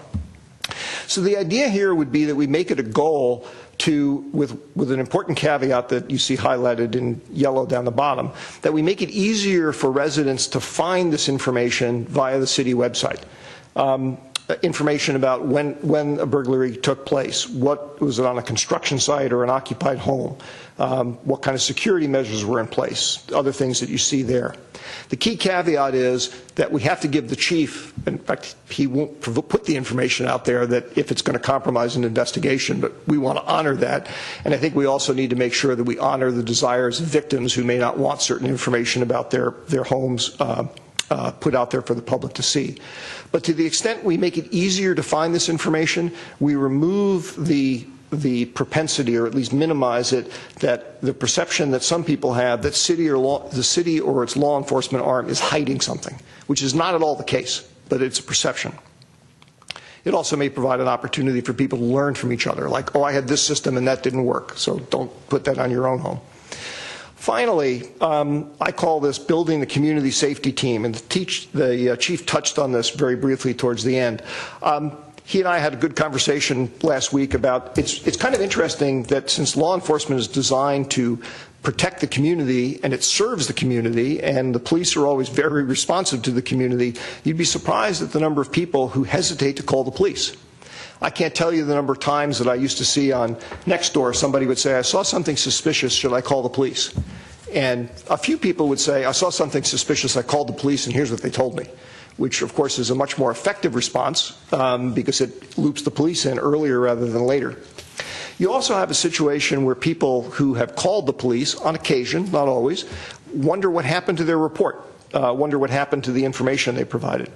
So the idea here would be to look at our systems and our approaches and make and encourage a closer, more effective relationship between the residents and the law enforcement assets that serve them. Make it easier to provide information and simplify requesting follow-up information. I'm thinking here about email channels, messaging channels, websites where you can ask for information. The chief has always made it very clear, and I really respect him for this. Anybody in San Carlos can pick up the phone and call him up and ask him about anything they're curious about in law enforcement. If he can't for some reason tell you, he will tell you he can't tell you. If he can, he will. And all this would do would be to take that philosophy, which I think is a great one, and just make it a little bit more automated and streamlined to simplify things and to encourage more people to do it. Because, as somebody said a few minutes ago, one of the key assets, one of the key things for actually combating or preventing these types of crimes is more close-knit engagement between the community and law enforcement. We need to work hand in glove here, and this would be a way of doing that. So those are the list of ideas I had, and I don't know if any of those are of any interest to the rest of the dais for having staff study and perhaps bring back, but that's what I had. If they have any questions, I'm happy to answer them. Thanks, Mark. Appreciate the passion and creativity. I would be interested in hearing from the chief and seeing if there were anything among the ideas that you suggested that you think would have a meaningful impact, in 2016 going forward. Well, some of them are really going to be just, for example, complete council discretion. So, for example, the alarm, not paying for the permit. I don't think that has an impact. If the council was going to discuss the possibility of not fining for false alarms, then I want to weigh in on that because I really think that's going to increase our false alarms, right? But the idea of not charging for the permit, that could be something that I don't really feel is going to sway public safety one way or the other. So there's certain things that fall into those categories. Other things become, that were brought up become much more difficult. For example, people giving, routinely giving dispositions for cases and calls. I mean, I talked about, we have 14,000 incidents a year in San Carlos. And so getting back to people, depending upon what system was set up, I think you'd have to know that could be a lot of work, hard to work through, so it runs the gamut in between those. So it would be point by point. I think I would march down those with you if you wanted to, point by point. Okay, Ron, did you want to ask a question? Well, yeah, I just thought of something while Greg was mentioning the thing about the alarm systems. Do we have an idea of how many alarm systems, private alarm systems, that we have in town? Is there does Jeff, do you know that? We do. We would be able to get that number. I don't have it now with me, but we could get you that number, sure. Okay, so It's about 1,500. About 1,500? Okay, 1,500 households then out of what? Is that household? No, that's households and commercial. We don't know this. We don't know the division. Okay. Do we also know, do we also have some data that compares property crimes in houses that have alarm systems versus houses that don't? I mean, you said earlier that it seems like the alarms don't make much of a difference these days because of the way that crimes are being committed, that they're going after the easy stuff and in and out and that sort of thing. I don't know if we have that readily accessible to us, but we could run a project that would go back and look at that. We could take a sample period and see. I do know that I'm a proponent of security systems. Sure. Unfortunately, I do know that some houses where the burglars knew there was a security system, broke in and took stuff anyway. So I know that that's happened, but I don't have that number. It would require a project of some sort, but we could find that out. Yeah, I'm just thinking that if there's a significant difference, then and we've got 1,500 homes or that have them versus the other 10,500 that don't, right. Then maybe we ought to have a discussion about how can we encourage more and encourage people to do it. I know I got mine when a neighbor of ours who used to be a police officer in this city herself got burglarized. So I thought, well, if she can get burglarized, if she lives around the corner of me, I can too. Right. So that was.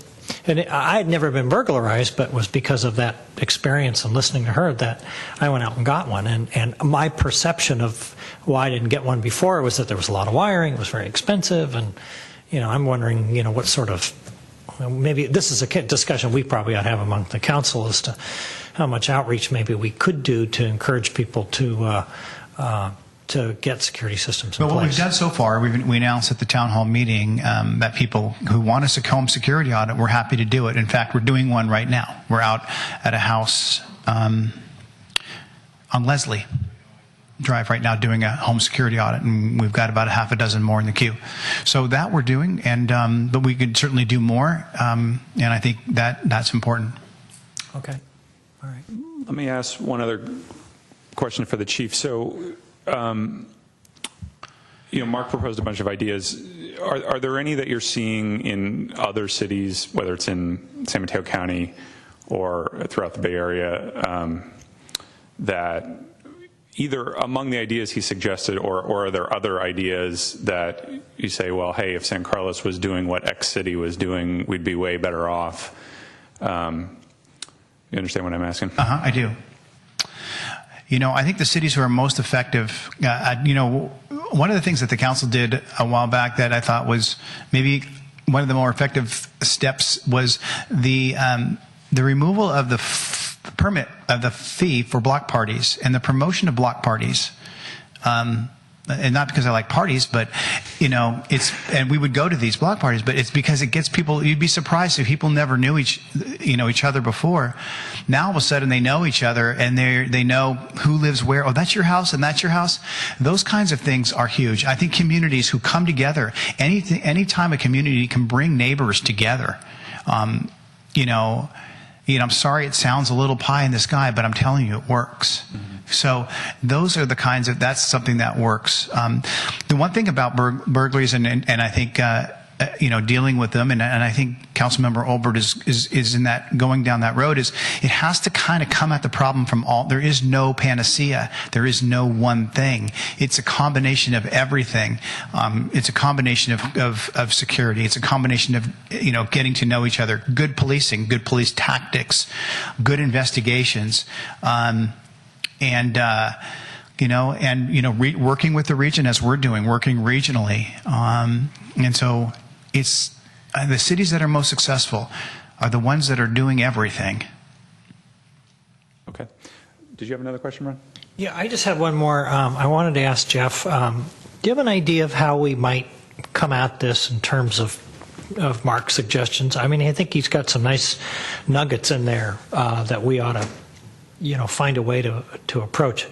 Is it something we would do it at the strategic planning meeting, that we might come up with formulate a better idea, or should staff work on it? I like the ideas. I'm just wondering, how do we get our arms around this and find out what really is the most important things we can do, what maybe can we not do, and that sort of thing, without burdening staff with hours and hours of stuff. Right. I think I understand the question. I think it's all of the above. I think the strategic planning process works at a higher level, so there's certainly the opportunity for council to discuss and set goals at a high level that relate to public safety specifically, that will then inform the staff to create objectives, and these kinds of things feed into those objectives that would be created, tasks that the staff would be working on to help achieve the council's goals. In this regard, specific to burglary rates or whatnot in the city. The budget process is coming up. The staff's really kind of already geared up and beginning to work on their budgets. Most of these things I think the council would want to consider within the budget process. Certainly the fee has a financial impact on citywide revenue and your ability to pay for services like police that you're providing the community. So I think the council's most effective when it's making those decisions in a broader, more informed sense at budget time than when you constantly do things that are one-off throughout the year, because that can in the long run get you into trouble. Some of the things, kind of like the slide that's up here, has a lot of complexity to it. In terms of the need to create processes, possibly websites or new web pages, but really the facilitating not only the initial input of information, but continuing to make sure that that information is kept up to date, and that the contacts with folks in the community are routinely being made, and because this isn't a program that you would do once and be done with. This would be something that if the council wanted to pursue, they would need to invest in it every single year, so that it always worked. Obviously I don't have any numbers to associate with this, but I could say this would be one that would have a larger dollar amount associated with it, because it has more of an ongoing and permanent effort associated with it. Those types of things. I have a different sense on like waiving of the alarm fees or grant programs for alarms, because I don't think alarms, I look at it differently. You could think about an alarm. Your alarm maybe is protecting your house, but when your house, right, is 11,000 houses, statistically the burglar's just going to rob the person next door. And so, my worry is that if we spend a lot of money in those types of areas, we may not be able to show a result to the public. We spent X number of dollars, we have that many more alarm systems in town, but we still have the same number of burglaries statistically in the community. But maybe you try something like that as a pilot program. So there's a lot of policy decisions I think that the council will be faced with in this area. But between next week's strategic planning process, which will provide the council and the staff with a great opportunity to really talk about what it is you want to accomplish. What is the goal that's realistic? Because I would argue if your goal was to say we're going to eliminate burglaries in San Carlos, I would say that you just set yourself up for failure. As soon as the first hut was built and somebody had something of value to put in that hut, somebody broke in and stole it. This isn't anything that's new to San Carlos, to San Mateo County, to California, the United States, Western civilization, the history of mankind. This is one of those very original crimes. But that's not to say that efforts and initiatives can't be made by the council and the city, and that there aren't ideas here that the council may want to look at exploring. And I get the sense from talking with Mark that these are starting point ideas that he's looking for feedback from staff and the council on as we move forward. And clearly we know already at the staff level that there's a high degree of interest in the council about talking about and working on this issue and working with the community to help approve the situation, including just informing the public. Some people are genuinely surprised in this community that burglaries even happen, and that in and of itself is something that we should consider trying to address, because when the public's expectation is that this would never happen, and as being leaders of this organization that you could never reach a point where it could never happen, we need to bridge that information gap in the community.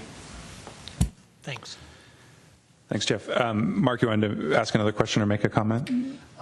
Yeah, I actually just kind of in the form, I guess, of a closing for now kind of comment. Jeff said something a minute ago that was very important. The ideas that I've put up here, personally, I would like to see some level of evaluation applied to them to see whether or not they have any legs, on them or not. But what I would really encourage all of us to do, and I'm going to keep doing myself, is look at some of the core issues that the chief has brought in front of us about how to deal with this problem, because it is a problem. There are things like Prop 47 that have changed the ground rules that we're all playing under. Just because it happens to be the slide that's up on the screen right now, the chief has talked about the importance of getting the community more engaged on reporting things and neighborhood watch groups and working with the police, basically, so that everybody can feel safer and be safer. There's a particular approach that I've got here. I'd be fine seeing some other approach targeted at that issue. In other words, the issue is how do we take the community and tie it more closely to law enforcement? Because, for example, when I sat through the workshop that the chief's people did that evening that was so well attended, it was very interesting. By the end of the evening, there had been some earlier steps towards understanding, we as residents need to do something to make this work better. But by the end of the evening, that had almost evaporated. People were back to saying, well, what's law enforcement going to do to make me safer? What are the police not doing? And I'm not criticizing them for feeling that way. This is one of those things where there needs to be some education and some leadership and saying, no, actually, we need to all work together on this. Here's what you can do. Here's what we're doing. Here's what you can do. So come up with your own ideas and bring them forward. I'd love to have a discussion, and let's be a little creative and think a little outside the box. Okay, thanks, Mark. What is the will of the council? Bob, Ron? Well, I'm, based on what Jeff said, I'm thinking that maybe this is a discussion we should probably have a little bit more at the strategic planning session and figure out what is it that we want staff to do. Like for example, the $32 a year fee generates what, $50,000 a year, I think. Do we want to increase it, or excuse me, do we want to decrease it? Do we want to eliminate it? Do we want to keep it where it is? Are there some other things that maybe we could, are there some things that we could combine? What are the things that we can do, that we can have staff do that make sense, that are workable? And I also like to find out, what things may not work, and maybe some other ideas come up. I mean, Mark made a very nice presentation, came up with some really good ideas tonight, got me to thinking. But I personally need a little bit more time to, digest this and think of some questions that I might have for next week. I'm just wondering if maybe we ought to spend some time next week. I know we got a big agenda next week. By the way, the public is invited. You're all welcome to come to the meeting. I think is it back in the library? Anyway, I think that I'm interested in your ideas and Bob's, and I want to talk over more of Mark's, and I want to get feedback from staff. Anyway, I think it's something we really ought to see how much progress we can make on it. All right, Bob? I compliment Mark for doing the effort on these. Certainly, he came up with a lot of interesting ideas. I mean, a lot of this, it's hard for me to again, as Mr. Collins said, to digest it all that quickly. There's going to be pros and cons on all this. I mean, I have some opinions on construction and new homes, obviously, because that was what I did, and so might have some ideas there, or perhaps these aren't it. I don't know. I don't know what. I do know that there were burglaries before this year, yes, and there'll be burglaries after this year. Mm-hmm. I think this is important that we discuss it. I think it's important we get the word out, and again, not to beat the dead horse, but the community involvement is to me, number one on all of this, and is going to work better than any lock or any system or anything else. And statistically, you can have all the locks and all the systems, as our city manager said, and someone goes next door who doesn't have that. And so I don't know. It's a difficult one to look at. So I don't mind discussing it next week in our retreat or wherever or having a special meeting about it. It's whatever you folks want to do. Okay. So I hear two votes for discussing it next week at the strategic meeting. I can add my name as a third to that.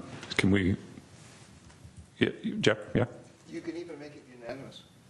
Or make it unanimous. So can we add an agenda item to the strategic planning retreat to talk about residential? Well, I'd like to push back on it a little bit. Okay. In terms of a detailed discussion, that's really not what we're envisioning the strategic planning retreat to be. We're envisioning it to be very high level, goal oriented, rather than getting into the detail of this. And so I think, the detailed items ought to come back in a different format, or we should have a study session on them or something.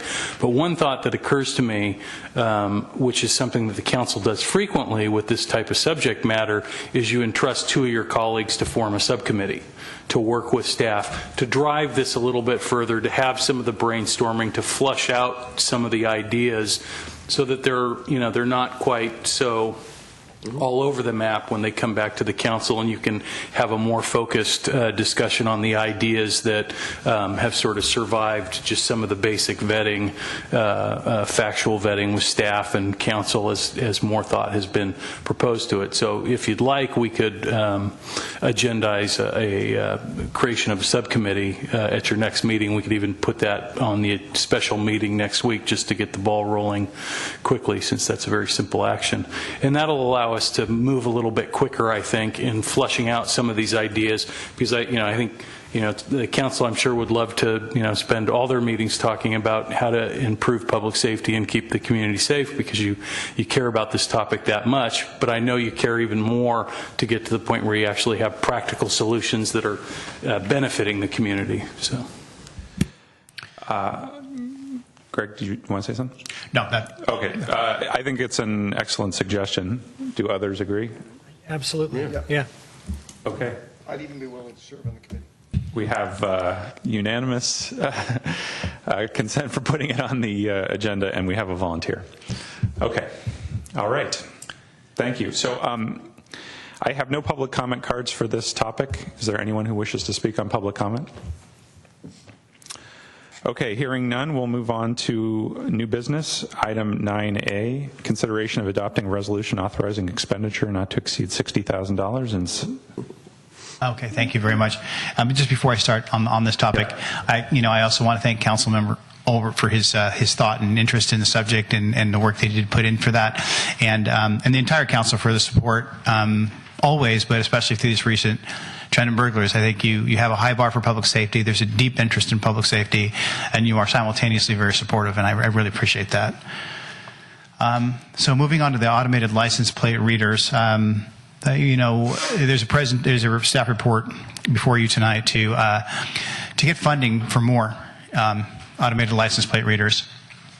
So what I want to do is just basically update you on the current status of where we are in the program, and then a quick review. We don't have to spend too much time because council's already seen some of this presentation, but I wanted to go over it quickly for you and again for the public, and talk about just another brief overview. In terms of the update on the ALPRs, and I'll start there. Back in January, I came before council to suggest look for funding and suggest that we actually install license plate readers in this community. I was looking for funding for one fixed position and a mobile position. In January, the council voted that down, actually. Some of the concerns were about retention periods primarily. After some more study, the council asked me to bring that back. I brought it back in March. And at that time, the council did pass ALPRs for the community, and one car and one fixed location. The car has been installed. The fixed location, we have $60,000 set aside for the fixed location. That's not installed, but fortunately, I was able to get that system for free.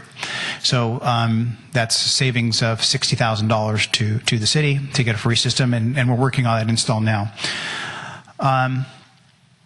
So that's kind of currently where we're at. In April, I'm going to be, a lot of departments will be doing a large presentation to the council during the budget session. I know I have probably at least a couple hours to do an update on public safety at the council during the police budget session. And I'll go into much more detail and update about where we are exactly with this ALPRs in terms of number of hits, number of reads, and all that stuff. I'm not ready to do that at this point, but I certainly will be at the budget meeting when I do the full update on it. Just as a reminder, the ALPR, or Automated License Plate Reader technology, is basically an optical character reader, and it's a camera that reads license plates, and then it's able to download those into a database and compare against license plates or store there. It can compare against hot lists, stolen cars or wanted vehicles, and automatically notify us immediately if a car that's wanted in a robbery or has been stolen or whatever passed a certain location, and it can alert us. It stores data for up to a year. In the case of San Carlos, it's less than that. And how do we use that data? We use that data in a number of different ways. We use it obviously to locate wanted persons. Another way we use it that's I don't think that's up here, but is to clear innocent people, certainly, and locate victims and witnesses or missing people, identify and locate vehicles suspected of being used in crimes, and we use it to protection at events, to see what cars are going into events, and to protect infrastructure. And so we have a lot of very good uses for the system. There's a lot we do to protect people's privacy. There's a lot of restrictions on where and when we can use this system. There's mandatory retraining requirements for the ALPR systems. Access to that data is logged and has to be audited. There's a very stringent physical and electronic data security measures, and then strict retention periods. Councilmember Collins and I have a legendary story of being at the NICRIC, and I asked to see it, and they wouldn't even let me see it. So that's how tight and secure that system is, not unless I had a police report or case number or something like that. So that information is protected and very private. We have some emerging public concerns right now. Certainly with respect to a regional increase in residential burglary, 35% increase in this community in residential burglary recently. Certainly anecdotal evidence of Prop 47 impacts. And we've got this, what I talked about earlier, more early release legislation pending with the governor's desk right now. And so we have these kind of current and emerging public safety threats. And certainly saw some concerns with the community, with that many people coming out that concerned. And several of them in the meeting and even before the meeting, the town hall meeting on burglary, we're talking about the use of license plate readers and whether they could be valued. I took a question or two on that during the meeting itself. And about whether or not they could be valuable. So you certainly can see that the public is starting to ask questions about it. Because I was able to get this other $60,000 system for free, it's not necessarily, we still have the money that we didn't spend for that. And because we got the system for free, what I'm proposing is just to kind of roll that $60,000 over that I didn't spend and just spend it this time, because I think that's the last free system they're going to give me, because the car one was free. They gave me that one. And then this fixed one, there's 4 cameras worth about $60,000. Those are free. I don't think I'm getting any more freebies. So we just roll that $60,000 over again and buy cameras for other locations. And that's the proposal. And that's it. That's my presentation. Thank you. Questions for the chief? Ron? Thanks, Mr. Mayor. So I guess the first question I would have is what would be your number one location for another reader? Well, there's 2 things that we can do about location, and this is really, I have a recommendation on locations and what we do, and this is really a council decision. One is to say exactly where I would want to put them. And the other is to not say where I'd want to put them. And that's what I would. So, but really, certainly can get, direction from council on terms of the parameters for putting them, what are your concerns in terms of, and I think residential burglary, and, as an example, hey, chief, we want them to be used to help deter and catch residential burglars, or we want them to be used to, catch and deter auto burglars at the San Carlos marketplace, or, there's kinds of these larger, higher level things to say. My recommendation with what's going on, what I see in terms of the biggest threat in the community is residential burglary. And so one idea might be just to keep it at that. Okay, no, I actually hadn't thought about the Yeah. fact that maybe telling them where we're going to put them may not be such a good idea. So, yeah, I think I might defer to you on that, or on where you put them. Thanks, Ron. Mark? Thank you, Mr. Mayor. Chief, actually, wherever you do put one, I would like to make sure you put one near the south end of Chestnut Street, because I understand the council member's buying a new sports car or something that lives down there. So, Thank you. you're welcome. Much appreciated. On a more serious note, and by the way, I actually think the idea of deferring to you exactly where they get put after a discussion about on a policy level of the types of things that, getting guidance from us perhaps about where we see some of the priorities are, but leaving the final decision up to you, that's fine with me. The question I had was part of the discussion related to the residential burglaries and automated license plate readers, at least for some folks, and I'm exaggerating a bit here, but only a bit, some folks almost have the approach of, we ought to buy as many as we need to carpet all of San Carlos with these. Yeah. I think I have a sense on how to answer that, but I'd much prefer to hear what your view on it is, because if we need to be thinking about buying a lot of these things, I'm certainly open to that. I want to understand why. Yeah, I mean, there's no way the city can afford to put them everywhere. They're very, very expensive, and there's no need to. I think what we do is we have a system in place. We're building a system. We put them in the places where we believe the most likely ingress and egress routes are into areas that are of greatest concern to us, and we have some of those. Is it possible that people could avoid those and go through some other way? Yeah, but they're not going to know where they're at because we're not going to tell them. So, they can take their chances. The more we have, the more likely it is it's going to be difficult for them, and more likely that they could get caught, for sure. But the idea of netting every ingress and egress out of the city, I think that might be prohibitively expensive. I have to admit, just as a follow-up, I hadn't thought about it from that perspective. Do we have a handle on how many ingress and egress points there are in San Carlos? I know Belmont has closed off a few of them. Yes. I don't know for sure. I'm not exactly sure, but we think it's like multiple dozens. Well, that's I think fine. Piedmont has done it. So Piedmont has every way in, every way out. They're much smaller than us, and they have a lot less ways in and out, and they spent millions. So it's. Oh, okay. Well, that's a way of answering the question. Thank you. Thanks, Mark. Bob? Excuse me, Chief. To me, do you have an opinion on whether the mobile or the fixed are more valuable? I really think they're best when they're used in tandem. Okay. They're best that way. I like them both for different reasons. Well, like I said, I'm with, I think, the rest of the members of the council, at least I think I'm hearing that, is however you want to, assuming we vote for this, however you want to mix and match, leave it up to the professional. Okay. All right. Is there any public comment on this item? Yes, ma'am. Please come up to the dais. Mr. Mayor, after that, I did have one other question. Oh, apologies. Okay. Ma'am, you can come up. And if you could introduce yourself and fill out a card afterwards. I'm Annette Caves. I just have a question.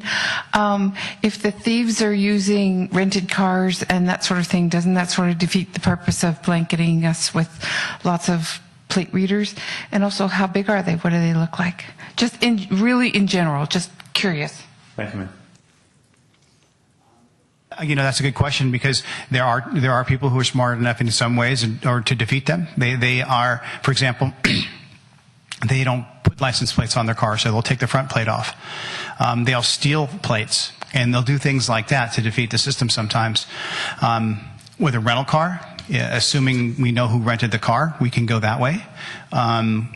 It's not that these things are foolproof and they can't be defeated, but even with the stolen plate, we can go back and do the investigation on the stolen plate and may find out who stole the plate. So, but it's a good question in that criminals, they know what we're doing, and some will work to defeat it, but some don't. Some will borrow their girlfriend's car, and they'll come here, commit a burglary or two, and they'll take the car back to their girlfriend, and now we've got a license plate of the girlfriend, and we go from there. So.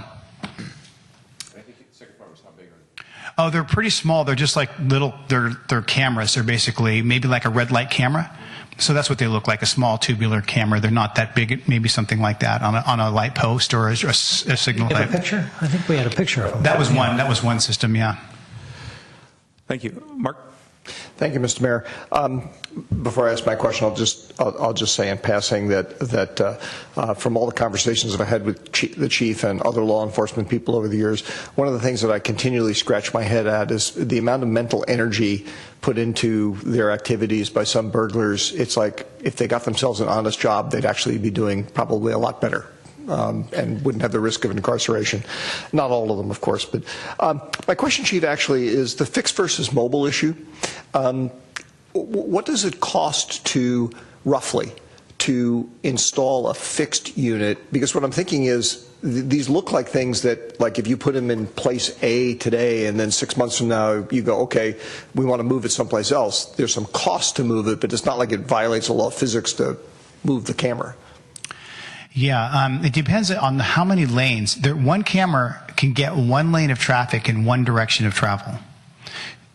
So you may need 4 cameras at a location if there's 2 lanes in each direction. I see. So they're movable, but when you say they're movable, sometimes you're talking about you have to move 4 of them because you got to cover all 4 lanes. You have to cover 4 lanes, yeah. And then obviously the one in the car is mobile, and it's out there on the street, and we can put that into any area where we've had an incident report of a crime. We just run that car through the area and start picking up plates to see if any of those can be of use to us. So. At the cost, so to speak, of having to dedicate a car to that area for the length of time that you're going to be running the. Well, we still have cars in the area, but putting them in the vehicles allows us to respond to to crime areas and quickly read plates in the area. Or even read them on patrol during a certain time if we might suspect burglaries might be occurring. So they have a lot, we can actually use them tactically, whereas the fixed ones are good for, it's there all the time. That's an ingress and egress into the city, and your plate's going to be caught coming into town. Okay. So thank you. All right. I will entertain a motion. Mr. Mayor, I make a motion to adopt Resolution 2016-18, Resolution of the City Council of the City of San Carlos, authorizing an expenditure not to exceed $60,000 in supplemental law enforcement special funds, SLESF, to acquire up to 3 mobile and/or fixed automated license plate readers, ALPRS. Second. Motion and a second. Any discussion? Crystal, please call the roll. Councilmember Collins? Yes. Councilmember Grisilli? Yes. Councilmember Obert? Yes. Mayor Johnson? Yes.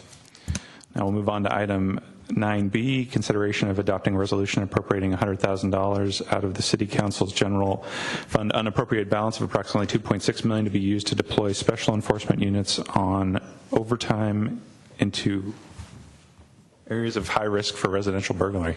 Yeah, we talked a lot about burglary tonight, and one of the things I think we all agree on is that we have to approach it holistically from every direction. Community engagement, enforcement, education, home security, all of these things. And one of the ways it's really important has been, and I think we've been getting good feedback in, is saturated and extra patrols into some of these areas. And so we've been doing that. Councilmember Grisilli knows it. He's seen it. Other people have seen it. And it's been, we had 18 in December, and we're down to 4 so far. So, those things are very valuable to us. So we'd like to have the flexibility to do that. The $100,000, can be used towards details and maybe even equipment if that were to be necessary. For example, night vision scope so we can look down the streets at nights. We actually have those now, but that's an example of an acquisition that we could make or something like that in order to help deter burglaries. And, and whatever portion obviously that's not used between now and the end of the fiscal year was just, returned to council for rolling over for next year or just returned to the general fund. So, but that gives us a lot of flexibility to be able to add quite a bit of enforcement if we need to into areas. And I know that the council had said that, you were looking for, things that we can do and things that you can do to, help attack this problem. And this was one of the things that we can do. Thank you. Questions, Bob? You sort of answered it, Chief. I guess it's basically the end of the fiscal year, so about 4.5 months. For about and you may or may not use all that. Yeah, we may not. Okay. And it'll come right back. Other questions? Mark? Thank you, Mr. Mayor. I certainly support this, Chief. I think it's a good idea. In fact, the question I want to ask, and I will apologize in advance for putting you a little bit on the spot here, is I want to make sure that you, as our senior person in charge of law enforcement, know that I will only speak for myself at this instant. If issues like this, where there's a potential value for this kind of supplemental money come up, I want you to come to us, like right away. And so I just want to make sure that there's nothing we've done or signaled or whatever that may have caused you to hesitate in that, because you did see the spike of burglaries over the course of last year, and then particularly towards the end of the year.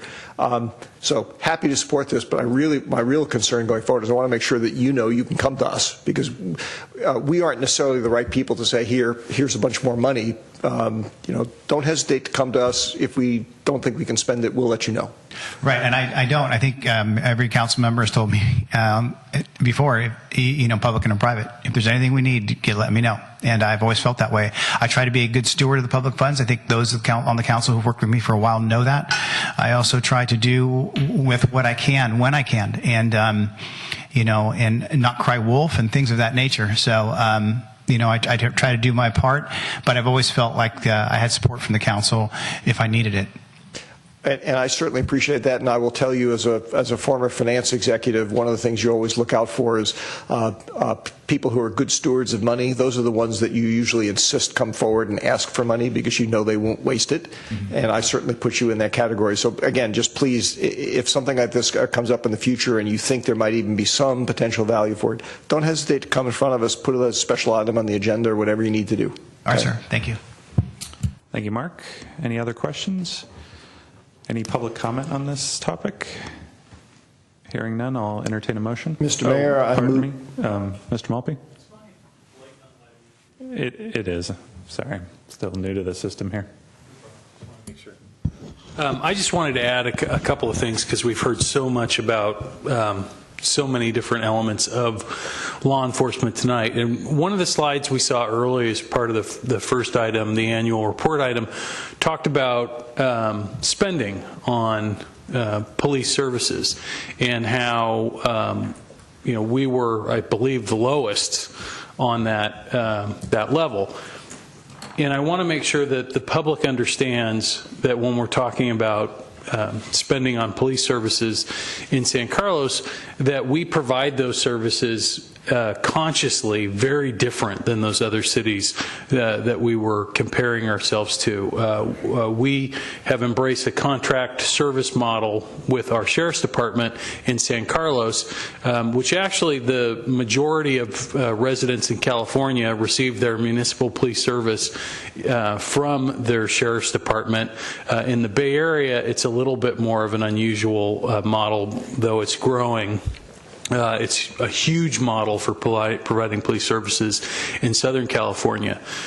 Many government services and public safety would probably be close to the top of this list, are very regimented, very bureaucratic services in terms of sort of their overall management and function, because they're so heavily driven by personnel, and there's special laws for how public employees are treated, and there's even more special laws for how public safety public employees are treated. So while most police departments are maybe akin to, trying to turn an oil tanker on a dime at sea, right? They turn very, very slowly. Our model allows us to actually move very rapidly. We can deploy resources incredibly quickly compared to when we had our own police department. Typically, this city, when we had the traditional model, would be constantly recruiting for police officers and never actually able to meet our full budgeted complement of officers, because it takes so long to recruit them. Then they have to go to the police academy, then they have to go through their training period before they're a full-fledged officer. So by the time you've hired that officer and trained them and then put them in the car and deployed them, somebody else has retired or taken a job someplace else or moved on to a different career. and you're never actually able to deploy resources like what you're talking about tonight and able to do with that $100,000. When the council gives us money for police services now, we can put it in the field with a body the very next day. And we meet our minimum staffing requirements 100% of the time. So when we compare ourselves to those cities in terms of cost, we cost a lot less for public safety than those other comparable cities, and we get a lot more. And I know that without having to look at their departments or their structures, because I know that we can get a lot more based on our own historic police department. It's not a knock on the police officers or the level of quality of service, but it has to do with economies of scale on how you're able to actually fulfill your staffing requirement needs. So this type of money, while the chief may deploy it, he may not deploy it. He may deploy it for a very different reason because of some other law enforcement issue that was unexpected that happens to hit our community 2 months from now. But he's got that resource and that ability through the contract with the Sheriff's Department to immediately respond. And it's something that's very unique. It allows you to really have a custom solution to law enforcement in the community. And I'm very proud that the council has very much embraced that model, and the community seems to be very much embracing that model, because it really does actually equate to what we all care most about, putting those boots on the ground in the community. And this is just another example of how this model and working with our Sheriff's Department will allow us to do even more of that in the future. So thank you very much. Thank you, Jeff. And I'll echo those sentiments. And I know that even under our current contract, we do get more resources than we had before. But the chief and I have talked about before in terms of the number of personnel and the strategy.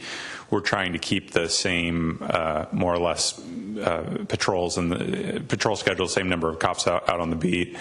When you talk to people and you say, hey, we're getting the same service for less money, that's great. But I think, what we're doing tonight is an opportunity to say, actually, we can get even more, and, it's still less money. Or put a different way, all the savings that we get from being with the Sheriff's Department, we're able to reinvest some portion of that back into public safety, which I think is an important thing to do. With that, Mr. Mayor? Yes, sir. I move to adopt Resolution 2016-19. Yes. I guessed right. A resolution of the City Council of the City of San Carlos appropriating $100,000 from the city's general fund to deploy special enforcement units into areas at high risk for residential burglary. Second. Have a motion and a second. Any discussion? I only have one question. Greg, are you going to give the next report too on the utility box murals? I think I'm done. I think that was it. Okay. Oh, I'm kind of getting used to him doing these. I think we should do all the presentations. Okay. Crystal, please call the roll. Councilmember Collins? Yes. Councilmember Grisilli? Yes. Councilmember Overt? Yes. Mayor Johnson? Yes. And Chief, thank you for your time tonight. Chief, thank you very much. Thank you for all your hard work. And we will move on to item 9C, consideration of adopting a resolution appropriating $20,000 for a utility box mural art program. Ms. Boland.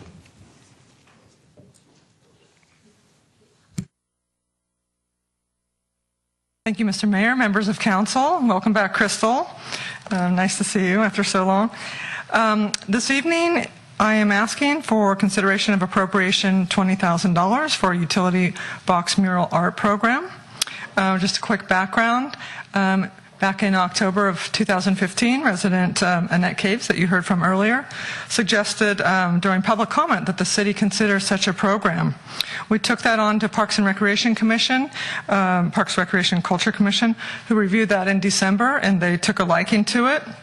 Talked about a lot of details of the program and basically emulating the Redwood Cities program for the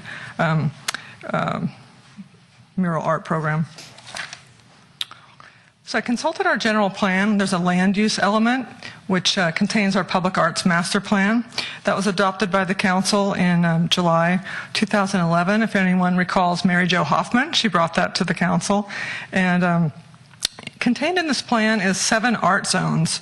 There's Number 7 is rights of way. There's different ones: pedestrian retail, civic center, transit corridor, different places in town where art would be appropriate. And number 7 is rights of way, which includes streets, sidewalks, medians, other public lands, including benches, streetlights, trash receptacles, utility boxes, lo and behold, utility covers, other infrastructure. So it is appropriate to have this in the right of way. And the plan states the functional elements of the rights of way are all suitable elements for artistic expression. Moving on to the fiscal implications, as the staff report recommends, the project is approximately $20,000.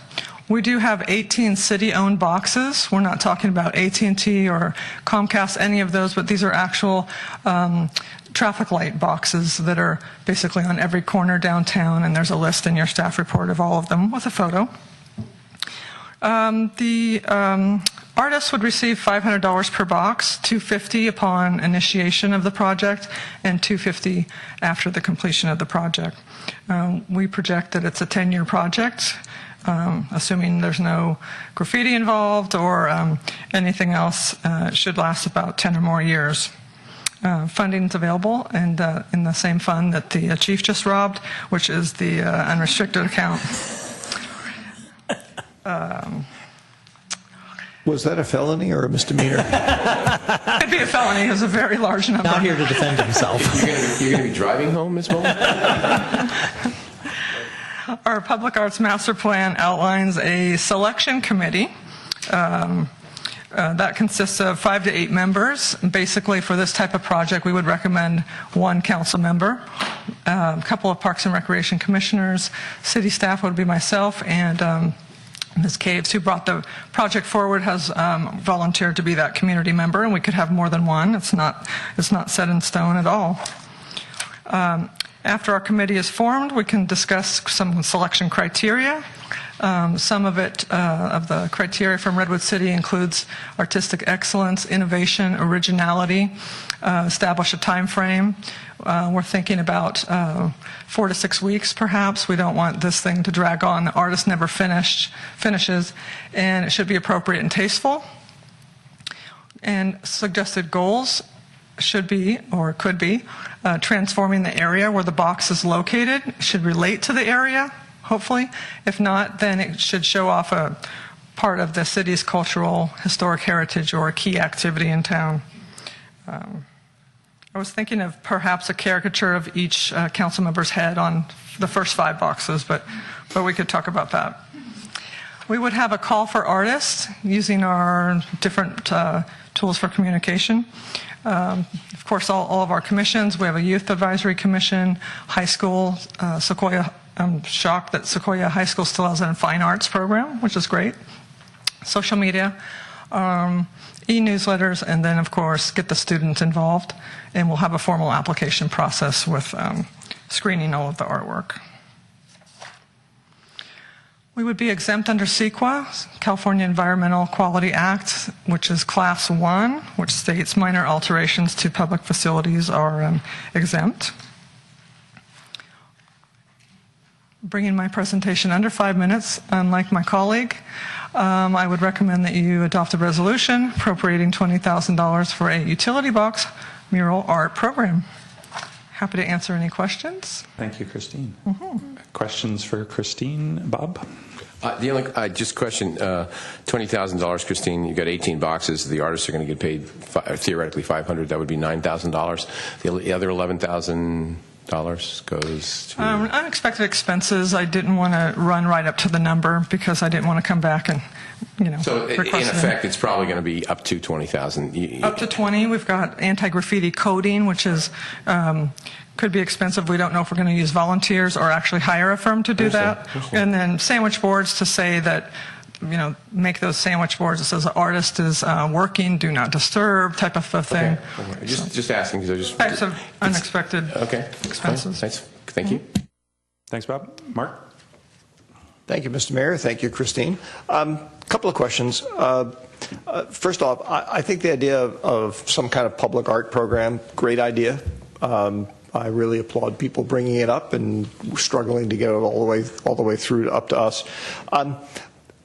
my one big concern about this is not so much with the existence of the program, but I've seen in other communities where it can end up actually being a very significant source of divisiveness, which many people would argue, myself being one of them, that's almost part of the purpose of art, is it gets people to talk about what's art and what their reaction to it is, and rather than something you walk past and ignore. I'd appreciate your thoughts. I'm sure that's been discussed, or hope it's been discussed. Appreciate your thoughts on how we're going to deal with that.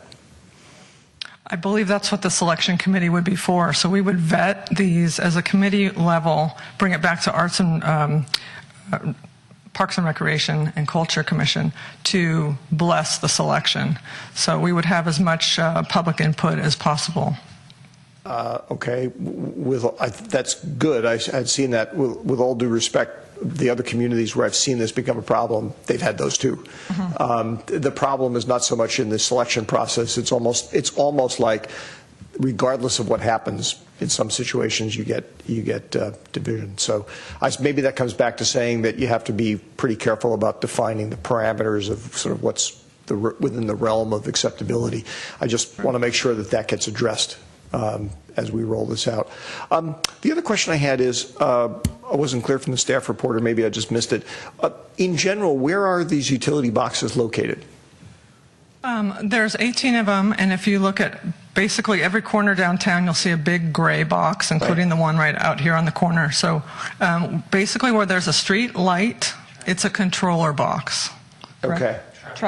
Traffic signal. Electric. Thank you, Ron. So some of them are at least in areas where there are residential property owners, right, or apartment dwellers or whatnot, and many of them are going to be in places where there are business communities nearby, business offices nearby. Do we plan on having an explicit element of the review and vetting process include the neighbors, basically? Not necessarily. We can notify them to chime in if they like.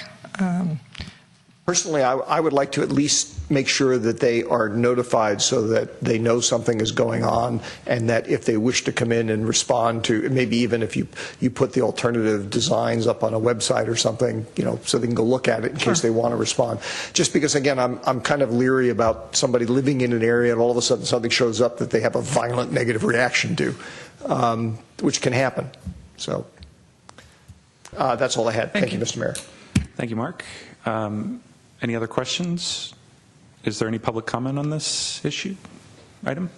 If not, I'll... Mr. Mayor, make a motion to adopt Resolution 2016-20, resolution of the City Council of the City of San Carlos appropriating $20,000 for utility box mural art program. Second. I have a motion and a second. Any discussion? I will just say I really appreciate Ms. Caves bringing this forward. I'm excited about it. I'm enthusiastic. I really... any opportunity to kind of create a sense of place, some uniqueness, some culture, I think is welcome, and I'm really excited to see what the outcome is. And Crystal, could you please call the roll? Councilmember Collins? Yes. Councilmember Vasili? Yes. Councilmember Overt? Yes. Mayor Johnson? Yes. All right, now we will move on to item 9D, consideration of adopting a resolution supporting the San Carlos commuter shuttle and submitting an application to the San Mateo County Shuttle Program for grant funding. Ms. Peterson. Good evening, Council. My name is Tara Peterson. I'm the Assistant City Manager, and before you this evening is consideration of agreeing to a commuter shuttle as well as a grant application. And this evening before you will have Nell Sealander of the Community Development Department do the presentation. Thank you.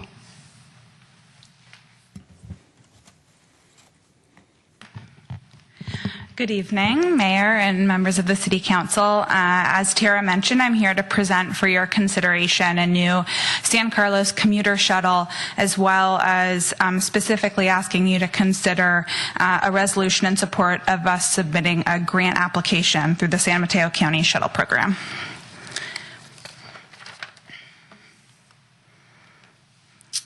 So just for some background, the San Mateo County voters have twice approved the collection of a half-cent transaction and use tax, which funds highway and transit improvements through the San Mateo County Transportation Authority.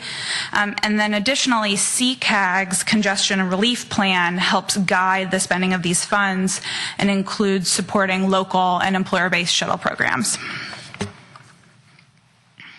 The Transportation Authority and CCAG issued a joint call for projects for the San Mateo County Shuttle Program in December 2015. The grant application requires a resolution from the applicant's governing board in support of the application, and that's what we have before you here today. And these grant applications are due at the end of this week. So staff and the City Council Subcommittee for Public Transportation discussed possible shuttle routes for a grant application. And the subcommittee expressed interest in a bus service for schools, as well as a commuter shuttle serving businesses on the east side of San Carlos. Around the same time that these subcommittee meetings were happening, staff learned that businesses on the east side were discussing their need for a shuttle to attract and retain employees, as well as reduce their greenhouse gas, or meet their greenhouse gas reduction goals with Commute.org. And Commute.org is a public agency whose mission is to reduce the number of people driving in, through, and around San Mateo County alone in their cars. And Commute.org connected staff with these large employers on the east side, and after confirming business support for the shuttle, staff began working on a grant application. And as for the bus service for schools, Samtrans is actually submitting a grant application to meet that need. So this is just for the commuter shuttle. So the proposed shuttle route will link businesses clustered on the northeast side of San Carlos to the San Carlos Caltrain station, which is also served by 7 bus routes. So although this will be timed with the Caltrain schedule, it really does serve a number of bus routes as well. The proposed shuttle will begin on the El Camino side of the Caltrain station and then proceed north, turning right on Holly and left on Industrial Road and making 4 stops, the first at PAMF at the Palo Alto Medical Foundation, then continuing on to PG&E, and then Nugent, Natera, and Novartis before returning to the Caltrain station. So staff and Commute.org have determined that these 4 stops provide sufficient ridership to meet the standards required by the grant, as well as reaching certain benchmarks for shuttle operations. And it also is going to remain very quick and efficient. The proposed route is designed to match, as I mentioned, the peak morning and evening commutes on Caltrain, and will be served by just one 20-seat shuttle bus. The program is also supported by objectives included in the city's general plan, the economic development plan, which you recently adopted, the climate action plan, and the city council's most recently adopted strategic plan, which included a 10-year target element to coordinate shuttle services. We were also able to run the shuttle program by the Economic Development Advisory Commission at their meeting in January, and they were supportive of the program and discussed it quite a bit. So the total estimated program cost for the 2 years of shuttle operations is $264,326. The San Mateo County Shuttle Program grant, if it's awarded, would cover 75% of this, or about $198,000. The city would be responsible for the remaining 25%, or about $66,000 over 2 years. Staff has already begun discussing the possibility of partnerships with businesses on the shuttle route. It's anticipated that a portion of the city's 25% share would be offset by contributions from participating businesses. And those responses from the businesses have been great so far, and we anticipate formalizing those partnerships if we're awarded the grant. And staff will include the 25% share, or $66,000, in the upcoming budget cycle. So roles and responsibilities. If the grant is awarded, which we hope it will be, the city will contract with commute.org to operate the shuttle. And those services include, are free of charge and include providing drivers, vehicles, route planning and scheduling, as they've helped us with already, and customer service. And commute.org operates about 20 similar shuttles throughout San Mateo County, so they're well experienced with this. And the city will manage business partnerships, as well as marketing and outreach, and the grant funding and reimbursement process. So we'll really be the conduit for the grant funds. And we anticipate the shuttle will begin operating in fiscal year 16-17. So next steps is get this application submitted at the end of the week. And then the Transportation Authority and CCAG will evaluate the applications over the next few months, with their boards approving the winning programs in early May. And if we're selected, we'll begin preparations to launch the shuttle after funding becomes available in July of 16. So Tara and I are here to answer questions, and we also have Brian Jackson from commute.org and David Sorrell from Samtrans, if you have more specific questions for them as well. Thank you. Thank you, Nell. Questions for Nell? Mark? Thank you, Mr. Mayor. Thank you, Nell and Tara and everybody else. First off, can you put the route map back up again for a second? She answered my question. Thank you.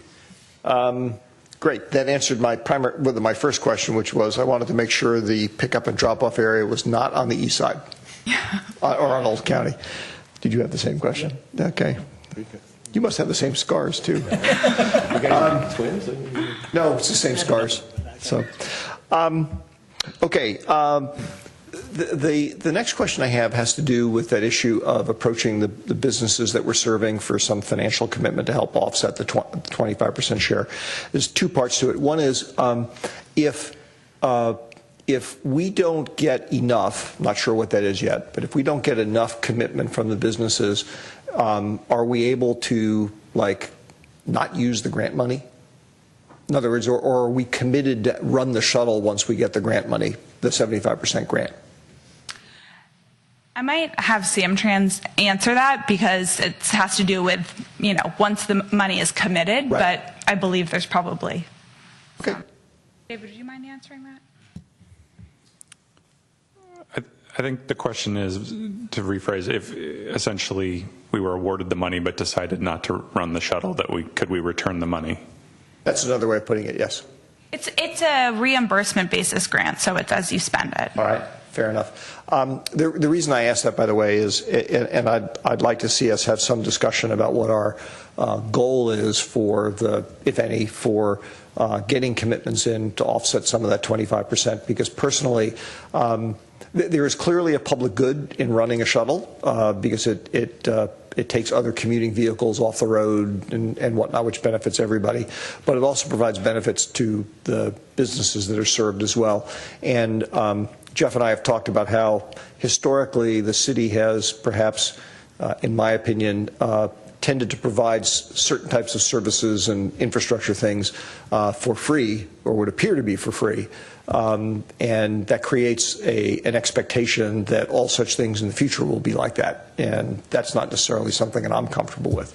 I'd definitely like to see some commitment from the served businesses to offset at least some portion, say half of the 25%.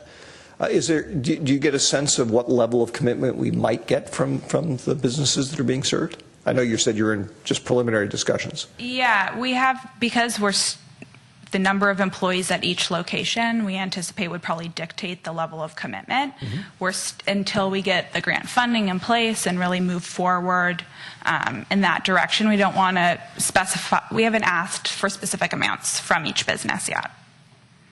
If that answers your question. Yes, it does. We've mentioned that we will be asking, and that the plan is to have a partnership, and that this is really a partnership between the city and those businesses, and that's understood by the businesses. If the approval that we do tonight, or if we approve it, I should say, and I certainly support it personally, will staff be coming back to say at some point we have secured X dollars from people? do you actually want to implement this, or is it, once we approve tonight, it's going to go? It's just a matter of how much of the general fund it hits? Well, typically you have to accept a grant when it's been awarded, and I would assume that's the case with this one, which gives you one more opportunity to hear it.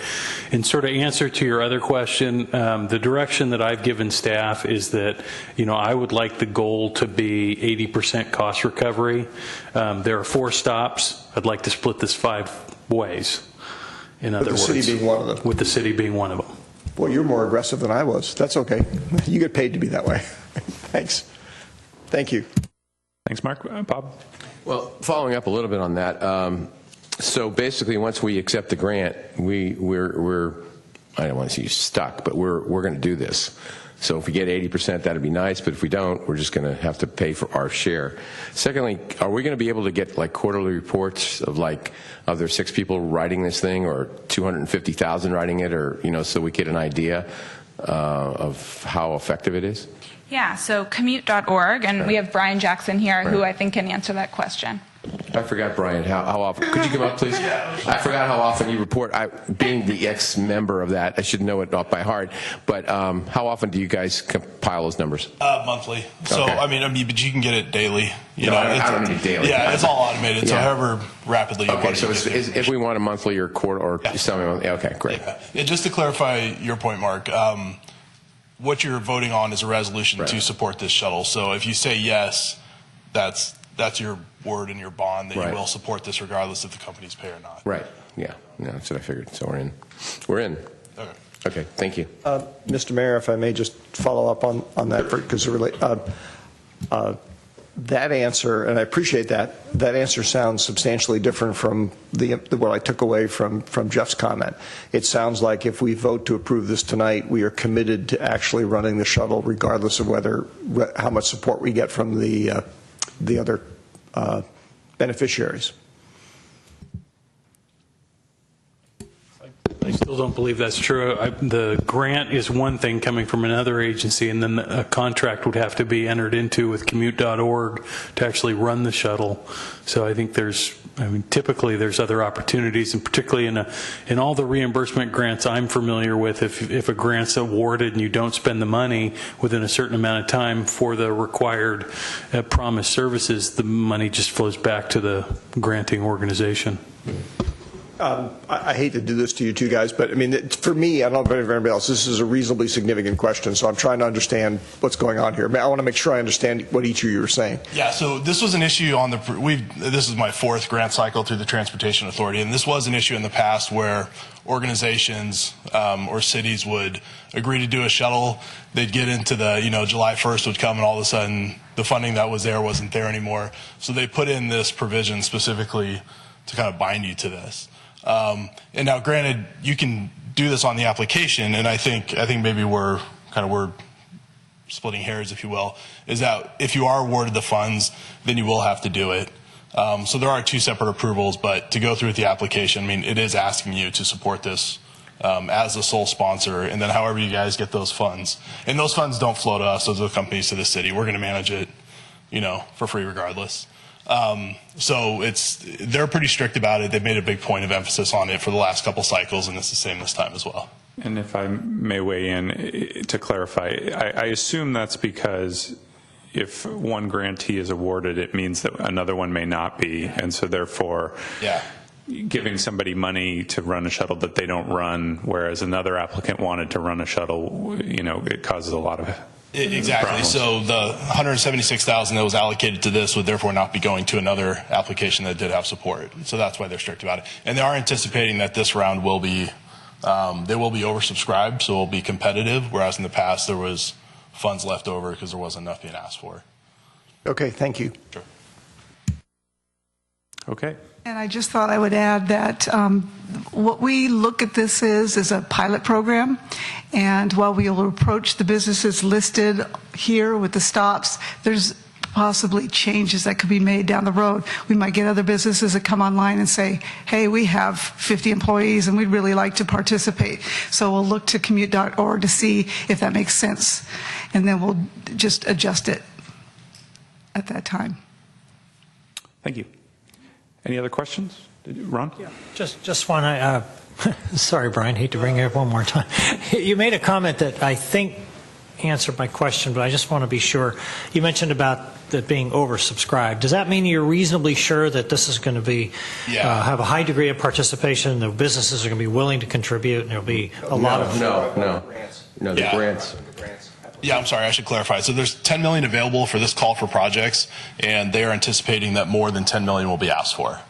Will be asked for. Yeah, okay, exactly. then that doesn't answer my question. Then my question is there a reasonable expectation that the businesses are going to want this, that they're going to have lots of people? I mean, is there evidence that supports that? Right. So we were approached initially by Novartis and Natera through our outreach efforts, and they said, we'd love a shuttle. Every company says they love a shuttle. So going through the process and then working with city staff, I mean, they seem pretty committed to it, and there's definitely a population base there that would support a shuttle, right? There's enough people working in that area that can make it a cost-efficient shuttle.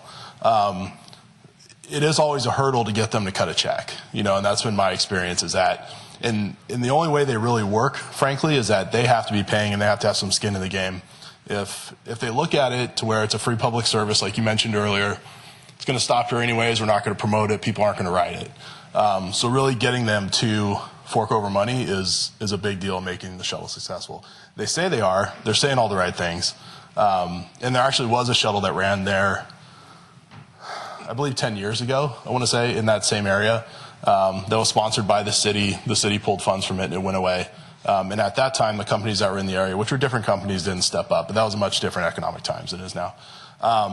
So yeah, they say there's enough population there to support it. Just that trick is going to be to get them to actually fork over the money. So. All right, thank you. Anyways. Any other questions? Is there any public comment on this topic? Hearing none, I'll entertain a motion. Mr. Mayor, I move to adopt Resolution 2016-21, a resolution of the City Council of the City of San Carlos supporting the San Carlos Commuter Shuttle, and submitting an application to the San Mateo County Shuttle Program for grant funding. Second. I have a motion and a second. Is there any discussion? Yes, Mr. Mayor.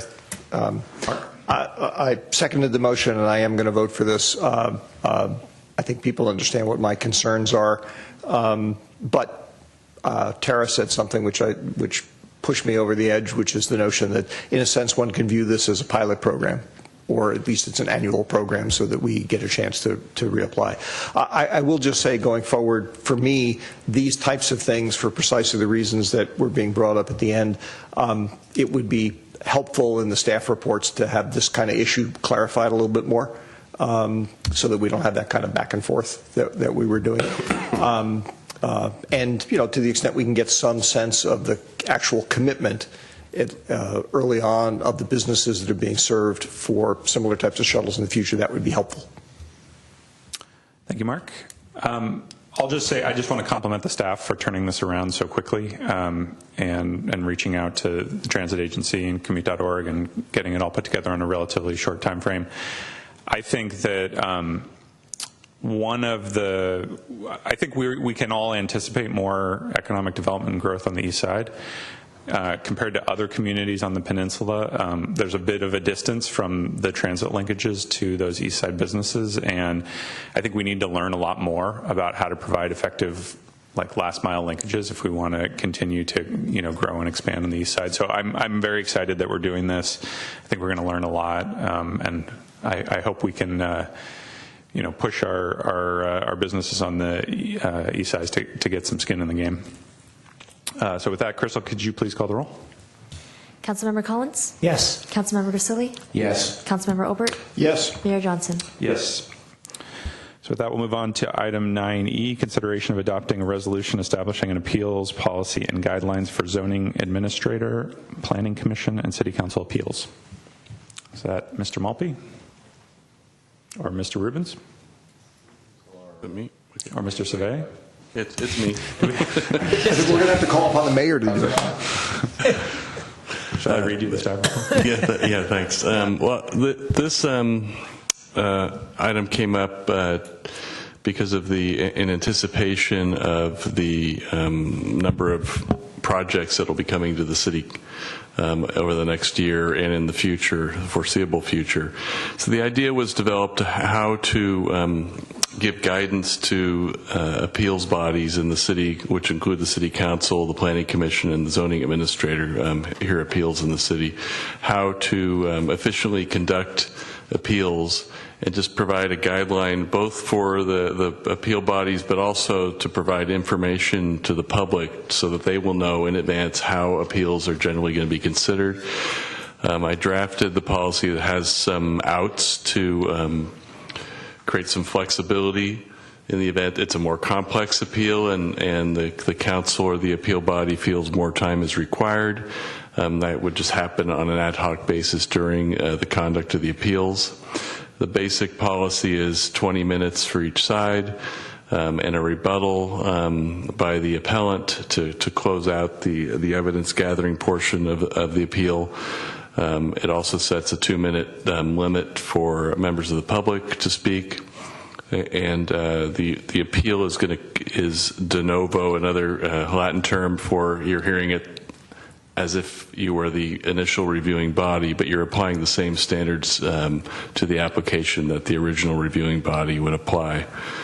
So those are the procedures for appeal are the 9 steps under in the attachment to your resolution tonight.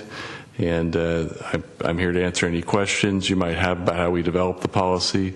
Obviously, this is a policy that if there's something that you would like to have included, we could amend it and incorporate that in the final resolution. That's the end of my presentation. Thank you, Greg. Questions? Mark? Thank you, Mr. Mayor. Greg, good job on the policy.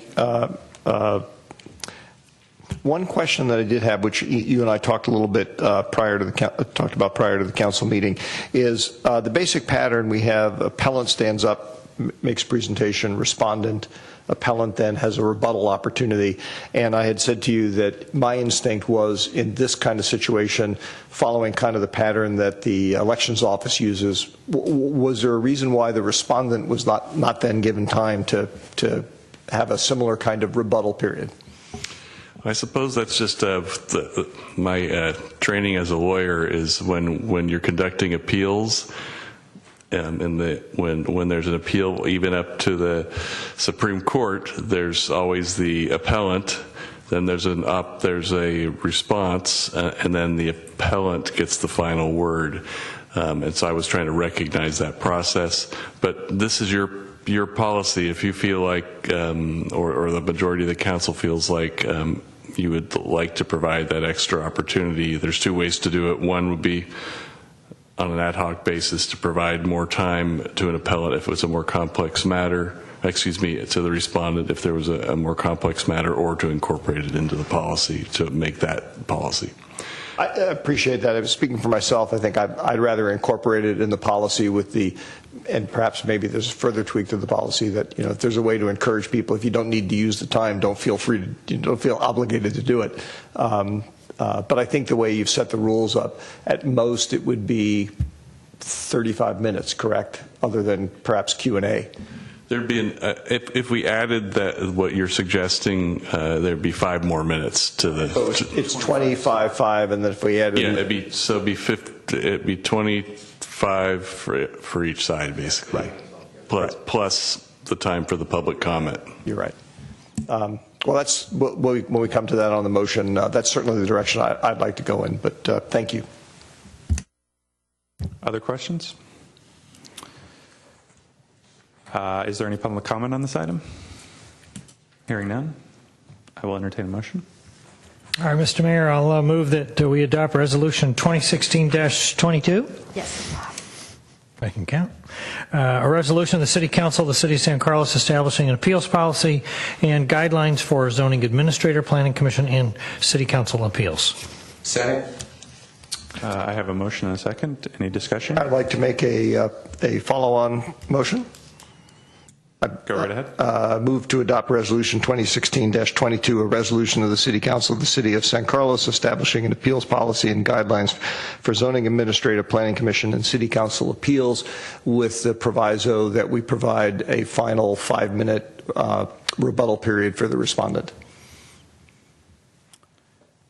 Do we have a second?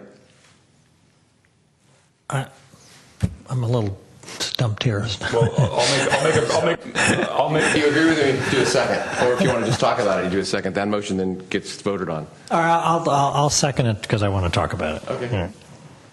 All right. We have a second on Mark's substitute motion. Discussion? Well, I'm just curious about this 5-minute final rebuttal thing. Is this just to give the appellant some extra time? No, it's the respondent. So respondent. All right. May I? Please speak on behalf of your motion. Yes. The only point I'm trying to make is that as we saw in the last back and forth that came before us regarding the apartment building that were condo that was going to be built, on occasion, as is to be expected, either side will bring up arguments that are new or will spark a thought that's new in the other side, in the room, in front of us. And just solely in the interest of fairness, I'd like to give an opportunity for that to be aired so that there's sort of an equal number and times on both sides. I'm not going to die if we don't do that, but to me, it seems a fundamental argument of fairness. And for 5 minutes, it's like, why not? Okay. Let me provide a counter perspective here, which is that the appellant has already been ruled against, and if you allow the appellant to present, then you let the respondent present and a counter argument, and then you let the appellant close. What you're doing is you're erring on the side of letting the appellant have the opportunity to have the last word. And I think that's appropriate under the circumstances, since this is their hearing, they've spent the money, they've put in the time, and I would like to see that person have the final word rather than the person that they're arguing against. May I respond? Sure, please. No, Bob, if you... Please, Sean.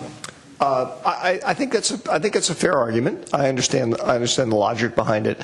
I guess the perspective I was coming at it from is with us being the appealing body, or the body being appealed to, my primary interest in these things is to hear, within the limits of some time constraint, as much as I can from the various parties, so that I can understand and make as best an informed judgment as I can.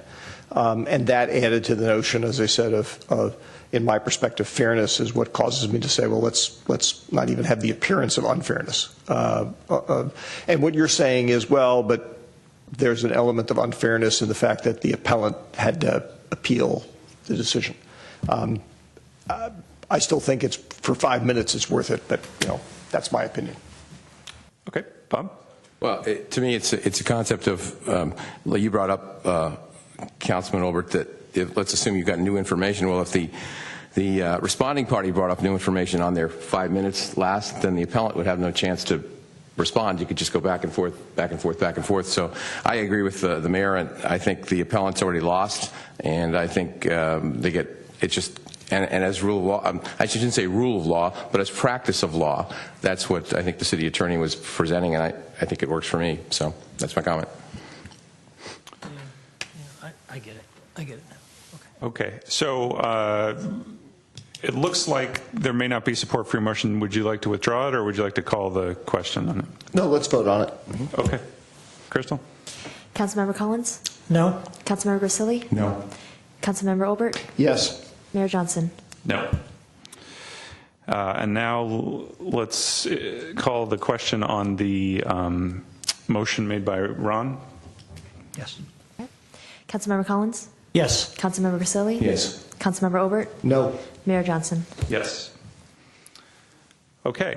Now we will move back to item 7G, which is to adopt a resolution approving and authorizing the city manager to execute the first amendment of the lease agreement with Inns of America San Carlos pertaining to the property at 555 Skyway Road. Do we have comment from staff, or Mark, did you want to make a comment? Mr. Mayor, I'm happy if staff wants to do a presentation, but I'm also happy just to explain why I wanted to pull it, if that's okay. My sole issue here is the time horizon under which we're looking, particularly with the extension, is so far out in the future. It becomes actually, to me, almost impossible to make an assessment of what's a fair and appropriate valuation for that kind of time horizon. By the way, by that I don't mean to be accusing staff of not having done as much due diligence as they can to try and come up with a number. But I've spent a lot of my life doing financial analyses on projects and projecting returns over similar time horizons. And the one thing I will guarantee you is every one of those projections was wrong, despite our best efforts to do it. And furthermore, what also concerns me is by extending the time horizon for this, we are essentially locking in the land use here for a very extended period of time. It's so long that causes me a concern, and I just don't support it. Okay, thank you. Any comments from staff, or I'll entertain a motion? Through the chair, could I make a comment? Please. I tend to somewhat agree that the length of time is very long, and I'm afraid I won't be here for the end of it. But I could be, if you prop me up. But I think with these, as I understand it, and maybe Mr. Survey can speak to this, but as I understand it, when you have a property like this, the reason there is such long lease or timing is because you want them to be there. And if you go, I mean, I'm not saying 25 wouldn't be better than 45, but it has to be fairly long because otherwise no one's going to put any kind of money or any kind of time in this thing for a 5-year. It's different than in my mind, it's different than renting a storefront or doing some other things when you have a big property like you have this here. I did have a question. We get currently $370,000, and I guess you say a base rent and then calculated, does it go up like cost of living or I'm sorry, Mr. Survey, cost of living or a few percent a year? And I can't remember if this is a lot or not very much relative to what it was 10 years ago or 15 years ago. I think I was on the planning commission when we started this. Yeah, so it goes up, it's a little better than cost of living. So when it started out, we had 9% applied every 3 years with a fixed cap. So it started at $70,000 and there was a fixed cap of $116,000, and we've reached that. Then the base rent increases 10% every 5 years thereafter without applying any cap. So essentially we're at that point 10% every 5 years thereafter onto the rent that we're making now. Does that make sense? So what are we getting now, 370? Yes. And what will we get next year? 10% on top of that, I guess. 400 bucks. On top of that? Yeah. That's a great deal. Yeah, I mean, it sounds like you guys worked out, to me, 10% on every year on infinitum for the 45 years? Yes, and you know, one of the things that we see aside from the dollar value is just the income stream to the city. I think that's the other part of it too. That I have not been experienced in building these or owning these or doing anything like that. But for the income stream, the large, again, no one's going to commit the dollars to this situation, in my opinion, and maybe you can. I disagree or whatever. If it's going to be a shorter term, then I don't know how long Legacy has. Do we know how long Legacy has with Samtrans on their Transit Village? I think it's 99 years. I think it's 99 years. Yeah, 99 years. Anyway, Yeah. It's not out of the ordinary of some of this. Okay, that's all the questions I had. Sorry. Thank you. Yeah, I'll just make a few comments, and one, I'd like to let the council know that Bill Herrick, who is the owner of, or one of the owners of Inns of America, is here tonight. The Herrick family has been a great partner with the city on this project, going back to its start. I'd remind the council that, you know, one of the things that we've heard a number of times from council when dealing with land use transactions is that, you know, ground leases are great, and we agree ground leases are great, and they're actually very difficult these days to get, as opposed to, you know, and Bob can probably speak to this most of us. This is a situation where we have one of these things, and our partner would like to continue it. We looked at the terms of the deal and felt that the original terms were very solid, very fair for both sides, and we'd like to see them continue.